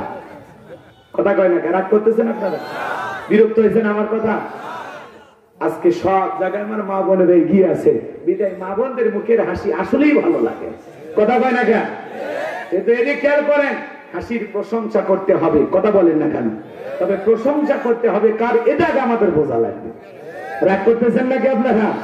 আল্লাহ আমার দেশের সকল নেতাদের ইসলামের জন্য কবুল করুন। আমার আমার শামীম পাটোয়ারি ভাইয়ের কথাটা চমৎকার লাগে। উনি মাঝে মাঝে সংসদে দাঁড়াইয়া জনগণের পক্ষে কথা বলেন ঠিক কিনা? আমাদের এলাকার এমপি, এজন্য আমি বলতেছি, আপনাদের এলাকার কথা বলি নাই। আপনারা রেডি থাকেন, একজন দোয়া চাইছে, বিশাল বড় ছবি লাগায়, অনেকগুলো দেখলাম। আমি বললাম, যুবক এই মহিলা কে? কয়, হুজুর জানেন না, এটা চিত্রনায়িকা মাহিয়া মাহি, সে আমাদের আসনে এমপি পদপ্রার্থী, দোয়া চায়। কথা কয় না। এই মাহিয়া মাহির পোস্টার দেখলাম না? আপনাদের এমপি হবে, নায়িকা যদি এমপি হয় এলাকার মানুষের কপাল খুলে যাবে। কিছু না হইলেও অন্তত সুন্দরী একটা এমপি পাইবেন। কথা কয় না কেন? রাগ করতেছেন? রাগ কইরেন না বাজান, রাগ কইরেন না। আজকে নায়ক নায়িকা, গায়ক গায়িকা, এরাই সমাজের এগিয়ে। কথা কয় না? আমরা মোল্লারা পিছে কয়, হুজুর আপনি মসজিদে থাকেন, হুজুর আপনি মাদ্রাসায় থাকেন। কোরআনকে আমরা যেরকম মসজিদ মুখী বানাইছি, মাদ্রাসা মুখী বানাইছি, তাবিজের ভিতরে ঝুলাই রাখছি, মনে করছি এটা মনে একটা গতানুগতিক ধর্মীয় কিতাব। এই কিতাব মনে হয় এগুলো করার জন্য আসছে, কিন্তু এটা তো মানব জাতির সংবিধান। আমরা ভুলেই গেছি এটা যে আমাদের গাইডলাইন, হুদাল লিল মুত্তাকিন, মানব জাতিকে পথ প্রদর্শকের জন্য, মিনাজ যুলুমাতি ইলান নূর, অন্ধকার থেকে আলোর সমাজ উপহার দেওয়ার জন্য, আলোকিত মানুষ বানার জন্য। শিরকের অন্ধকার, জুলুমের অন্ধকার, কুফরির অন্ধকার থেকে আপনাকে আমাকে একটা সুন্দর পবিত্র সমাজ উপহার দেওয়ার জন্য আল্লাহ কিতাব দিয়েছেন। আমরা ভুলেই গেছি, বেমালুম ভুলে গেলাম। আমরা আজকে নায়িকার জন্য খুশি, তার পিছনে স্লোগান মাহিয়াপার মার্কা, অমুক মার্কা। আহারে আহারে যুবক, এই দিকে আমরা গেছি। কথা বলেন ঠিক কিনা? সমাজের দায়িত্ব নেওয়ার কথা কাদের, আর দায়িত্ব নিচ্ছে কারা? এই সমাজ আলোকিত করতে হলে মানুষের মতো মানুষকে নেতৃত্ব দেওয়ার জায়গায় যোগ্যতা সম্পন্ন মানুষকে নিয়ে যেতে হবে। কথা বলেন ঠিক কিনা? আল্লাহ আমাদের বোঝার তৌফিক দান করুন। আরো জোরে বলেন আমিন। অনেক কথা বলেছে, এখন আমি দোয়ার দিকে যাই। আল্লাহ আমাদের না মহিলারা রাগ হয়েছে, ও আন্টি। আচ্ছা, তাহলে কথা বাকি আছে অনেকগুলো। শোনেন, আমার একটা কথা কি আপনারা শুনবেন? আমি এই জায়গায় 9টার মধ্যেই পৌঁছে গেছি। আমি আসা মাত্রই বলছি, ভাই চুক্তি ছিল 10টায় দেবেন, 10টায় যদি দিত মনে করেন তাহলে 10টা থেকে 12:30, 2.5 ঘন্টা আওয়াজ হইতো, আপনাদের কষ্ট হইতো? আমি গুনাহগার, ছোট মানুষ হলে একটা মসজিদের খতিব। আগামী কালকে ফজরে নামাজ পড়ে এই যে ঘুমাবো, কাল তো শুরু হয়ে গেছে। কথা কেন? আবার ওয়াজে দাওয়াত দিতে 2 তারিখ, কিন্তু 3 তারিখের 1 ঘন্টা। আমি যদি আরো 2 ঘন্টা ওয়াজ করি, বলেন তার 5 টাকাও দিবে যে হুজুর এত কষ্ট করেছে, আর একটু দিয়ে দেই। আমার ফাউ ছিল লাভটা কি? কোন আপনি কোন? অতএব যা বোনাস টাইমে 1 ঘন্টা দিছি আলহামদুলিল্লাহ বলেন। আর এই ভালোবাসা শুধু আপনাদের জন্য, মানে আপনাদের ব্যবহার আমাকে মুক্ত করেছে, এই জন্য আমি আপনাদের ভালোবাসা 1 ঘন্টা দিলাম। তাছাড়া অনেক জায়গায় আমি 12টায় শেষ করে দিতাম। তো যাই হোক, বক্তাকে দাওয়াত দিলে কথায় কাজে মিল রাখবেন, ওয়াজ শুনবেন, দূরের মেহমানের একটু সময় মতো তুলে দেবেন। কথা বুঝে গেল? 3 ঘন্টা আপনি 9টায় দিলে আমি 12টায় শেষ করবো, কোনো সমস্যা নাই। কথা তো বলা যাবে।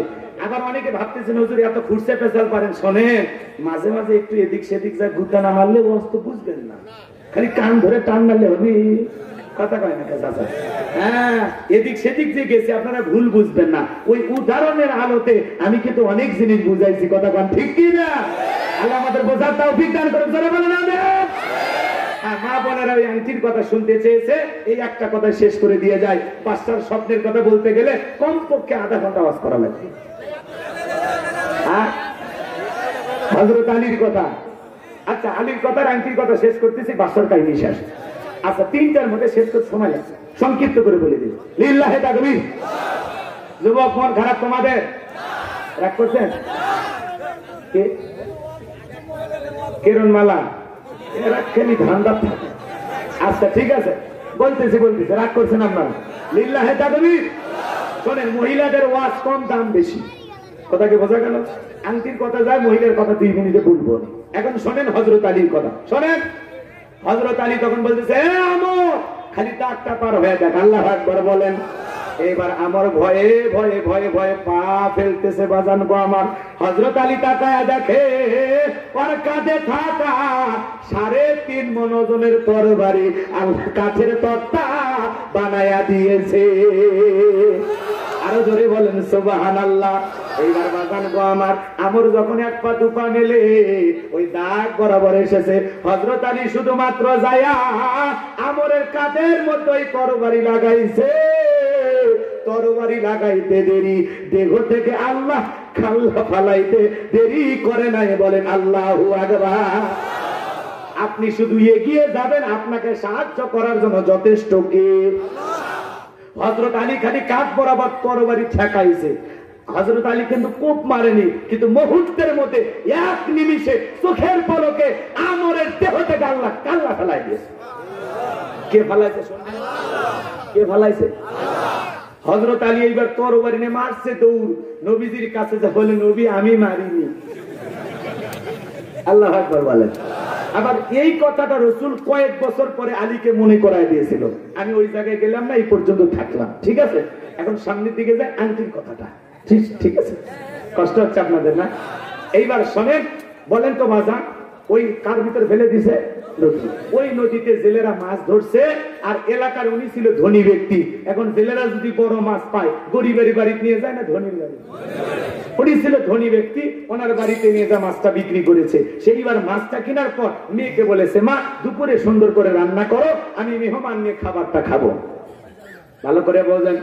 মেয়েটা বিসমিল্লাহির রহমানির রহিম বইলা মাছটা কাটা শুরু করছে। মেয়েটা মাছ নিয়ে কি বলেছে? বিসমিল্লাহ। দাম নাই, পাওয়ার নাই। এখনকার মা বোনেরা কি বিসমিল্লাহ পড়ে? স্টার জলসা, জি বাংলার রিমোট চালু করে দিয়া ওই টেলিভিশনের সিরিয়াল দেখে আর তরকারি কোটে। এই জন্য রান্না বান্নার কোন স্বাদ নাই। কথা কয় না কেন? এত দামি দামি মাছ কিনি, গোস্ত কিনি, কিন্তু রান্নার স্বাদ নেই। ঝাল কোনোদিন বেশি হয়, কোনোদিন লবণ কম হয়। মাঝে মাঝে যদি রাগান্বিত হয়ে বলেন, এই লবণ দিবে, তোর মনে থাকে না? কয় দিছিলাম তো এক থাবা লবণ, কোন দোকান থেকে যে কেন এত দেই তাও হয় না, কিন্তু এদিকে আবার দিবেরই মনে নাই, সেটা আর স্বীকার করে। ওই সিরিয়ালের ধান্দায় বইরা স্টার জলসা, জি বাংলা এদিকে আসে না? নাই আছে। আপনাদের বইয়েরা দেখে তো? দেখে, সেটাও স্বীকার করলেন। ভালো মানুষ, আসলে ভালো, কারণ সহজ সরল মানুষ সত্য কথা বলে। আপনারা স্বীকার করছেন আপনার বউ দেখে, কথা বলেন। এই জন্য আমি খুশি হয়েছি, 2000 হইনি, কিন্তু এটা বন্ধ করা উচিত। কথা বলেন ঠিক না? মা বোনেরা আমল কম দাম বেশি। মা বোনেরা 4টে আমল করলে 8টা জান্নাতের দরজা খোলা। সুবহানাল্লাহ বলে। মা বোনেরা বলে যাই, মা 1 নাম্বার 5 ওয়াক্ত নামাজ আদায় করা। কথা বলেন, কি করা? 5 ওয়াক্ত নামাজ, এরপরে রমজান মাসের রোজা, এরপরে ফরজ পর্দা, আর 4 নাম্বার হলো স্বামীর খেদমত। এই 4টা আমলে মা বোনদের মুক্তি। সুবহানাল্লাহ বলেন। আমল কম দাম বেশি, নামাজ, রোজা, পর্দা, স্বামীর খেদমত। নামাজ পড়ে না, জোহরের নামাজ পড়ে আসরের সময়, আর আসরের নামাজ হাঁসের বাচ্চা খুঁজতে খুঁজতে শেষ, আর মাগরিবের নামাজ গরু ছাগল তুলবের যায় শেষ, আর এশার নামাজ সিরিয়ালের নেশায় পড়ে শেষ। কথাকে বোঝেন? যুবকদের একই অবস্থা, সারা রাত ইউটিউব, ইন্টারনেট, মোবাইল ঘাটাঘাটি করে ফজরের আজান হয় যখন, ওই যুবক ঘুমাইতে যায় তখন। যুবকরে, এই ঘুম ভাঙলে সকাল, না ভাঙলে পরকাল। সারা রাত ইমু মেসেঞ্জারে বান্ধবীর সাথে কথা বলে। আছে আছে, কথা কয় না কেন? তুমি যার লাগিয়া এমবি ভরো, তার তো বাটন ফোন। তুমি যার লাগিয়া এমবি ভরো, তার তো বাটন ফোন। ওরে কেমন করে বুঝবে রে সে, কেমন করে বুঝবে রে সে, ডিজিটাল তোর মন। তুমি যার লাগিয়া এমবি ভরো, তার তো বাটন ফোন। মেসেজ দিলে সেন্ড করে না, দেয় না তো রিপ্লাই। ভিডিও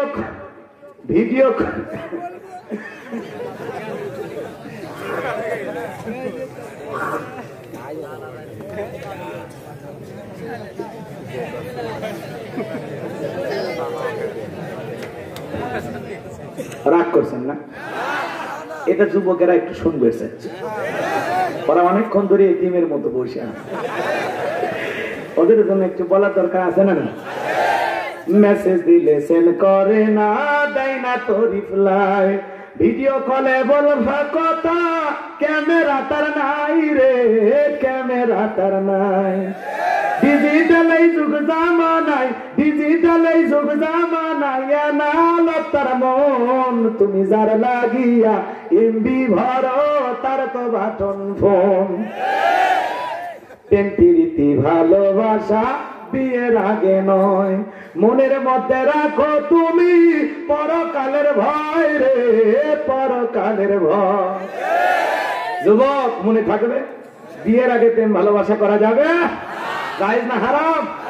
পিতা মাতা পছন্দ করে বিয়ে দেবে যেখানে বরকত আছে, মুরব্বীদের দোয়া আছে যেখানে কল্যাণ আছে। মাতদারি করে একা একা বিয়ে করিস না, তোর ভালোবাসা জানলা ভেঙে ফেলে যাবে। কত মহিলা এখন ছেলেদেরকে টুকরো টুকরো করতেছে, ভয় লাগে না? তো বুঝে শুনে চয়েস করা লাগবে। কথা কানে প্রেম প্রীতি ভালোবাসা বিয়ের আগে নয়, মনের মধ্যে রাখো তুমি পরকালের ভয় রে, পরকালের ভয়। তবে তুমি মুক্তি পাবা, তবে তুমি মুক্তি পাবা দোজখের আগুন, তুমি যার লাগিয়া এমবি ভরো তার তো বাটন ফোন। কথা বল ঠিক কিনা? যুবকদেরকে আল্লাহ হেদায়েতের পথে কবুল করুন, জোরে বলেন আমিন। এইবার বাজান লম্বা হবে, লম্বা করবো না। মা বোনদেরকে আল্লাহ পাঁচ ওয়াক্ত নামাজি বানায় দেন, পর্দা করা তৌফিক দিয়ে দেন, স্বামীর খেদমত করা তৌফিক দিয়ে দেন, জোরে বলেন আমিন। আর ওইদিকে গেলাম না, শোনেন, সিরিয়াল বন্ধ করার দায়িত্ব আপনার। হুজুরের কাছে এসে বলবেন হুজুর ওয়াজ করেন, আর যান সিরিয়াল না দেখায়। ওই যে ডিশের লাইনের একটা কারো তার গেছে, কেসি দিয়া কালো তারটা কেটে দেন। হুজুরের ওয়াজ ছাড়াই সব চ্যানেল বন্ধ। এক মদের দোকানদার এসে কাছে হুজুর দোয়া করে আমার ছেলে যেন মদ না খায়। আমি বললাম ভাই আপনি কি করেন? আমি মদের দোকানদার। ওই যদি মদের দোকানদার হয় ছেলে মদ খাবি না? কথা বলে না, ওর আগে মেয়াদ এদিক, ওর আগে মদ বেচা বন্ধ করা লাগবে, তারপরে তো ছেলে ভালো হবে। কথা বলে না, তো ডিশের লাইনে তার রাখবেন, এলইডি টিভি দিয়ে রাখবেন, আর হুজুরের ওয়াজ দিয়ে ডিশের লাইন বন্ধ হবে। আগে তার কাটিয়ে দেন, তার কাছে দিলে হুজুরের ওয়াজ ছাড়াই সব চ্যানেল বন্ধ। মনে থাকবে তো ইনশাআল্লাহ? শোনেন, এইবার মেয়েটা বিসমিল্লাহির রহমানির রহিম বইলা মাছটা কাটা শুরু করে দিয়েছে। বাজান মাছটা কাটতে কাটতে মাছের পেটের ভিতরে পাইছে আংটি। সুবহানাল্লাহ বল। এইবার ধুইয়া মুছে পকেটে রাখা দিয়েছে। দুপুরে বেলা লোকজন খাওয়া দাওয়া করার পরে এইবার বাবা বলতেছে মা আংটিটা কোথায়? মেয়েটা বিসমিল্লাহির রহমানির রহিম বইলা জামার পকেট থেকে আংটিটা বের করে দিয়েছে। তখন বাবা বলতেছে অসম্ভব, অসম্ভব, আমি নিজে গতকাল রাত্রিতে তোমার পকেট থেকে আংটি চুরি করে নদীতে ফেলে দিয়েছি, সেই আংটি তুমি পাইলা কিভাবে? কথা বলে।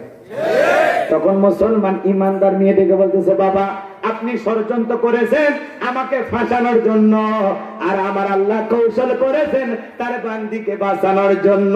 ওয়া মাকারু ওয়া মাকারাল্লাহ ওয়াল্লাহু খায়রুল মাকিরিন।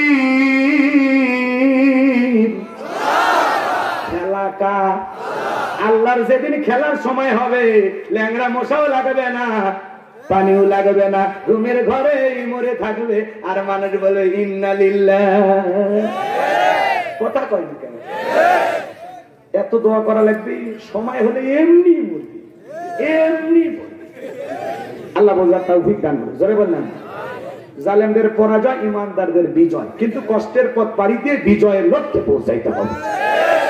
এমনি এমনি বিজয় আসবে, যাওয়া লাগবে। এই আধারে রাত চিরকাল থাকবে না। এই আধার কালো রাত একদিন ভোরের সূর্য দিয়ে যেমন দিনের আলো পরিষ্কার হয়, আজকে ইমানদারদের সামনে যে আধার কালো কুয়াশা নেমে এসেছে, এটাও একদিন পরিষ্কার হয়ে পৃথিবীর জমিনে ইসলাম নামক সূর্যের উদয় হবে, হবে ইনশাআল্লাহ। চলেন, কি কথা বলছিলাম ভুলে গেলেন? মেয়েটা ডেকে বলে বাবা আমি এমন এক আল্লাহর ইবাদত করি যে আল্লাহ তার বান্দা বান্দিকে বিপদে ফেলে তামাশা দেখে না।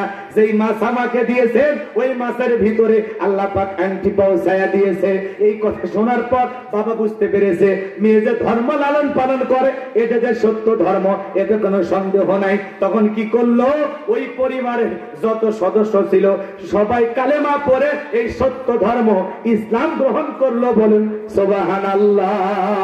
ওয়া আখিরু দাওয়ানা আলহামদুলিল্লাহি রাব্বিল আলামিন।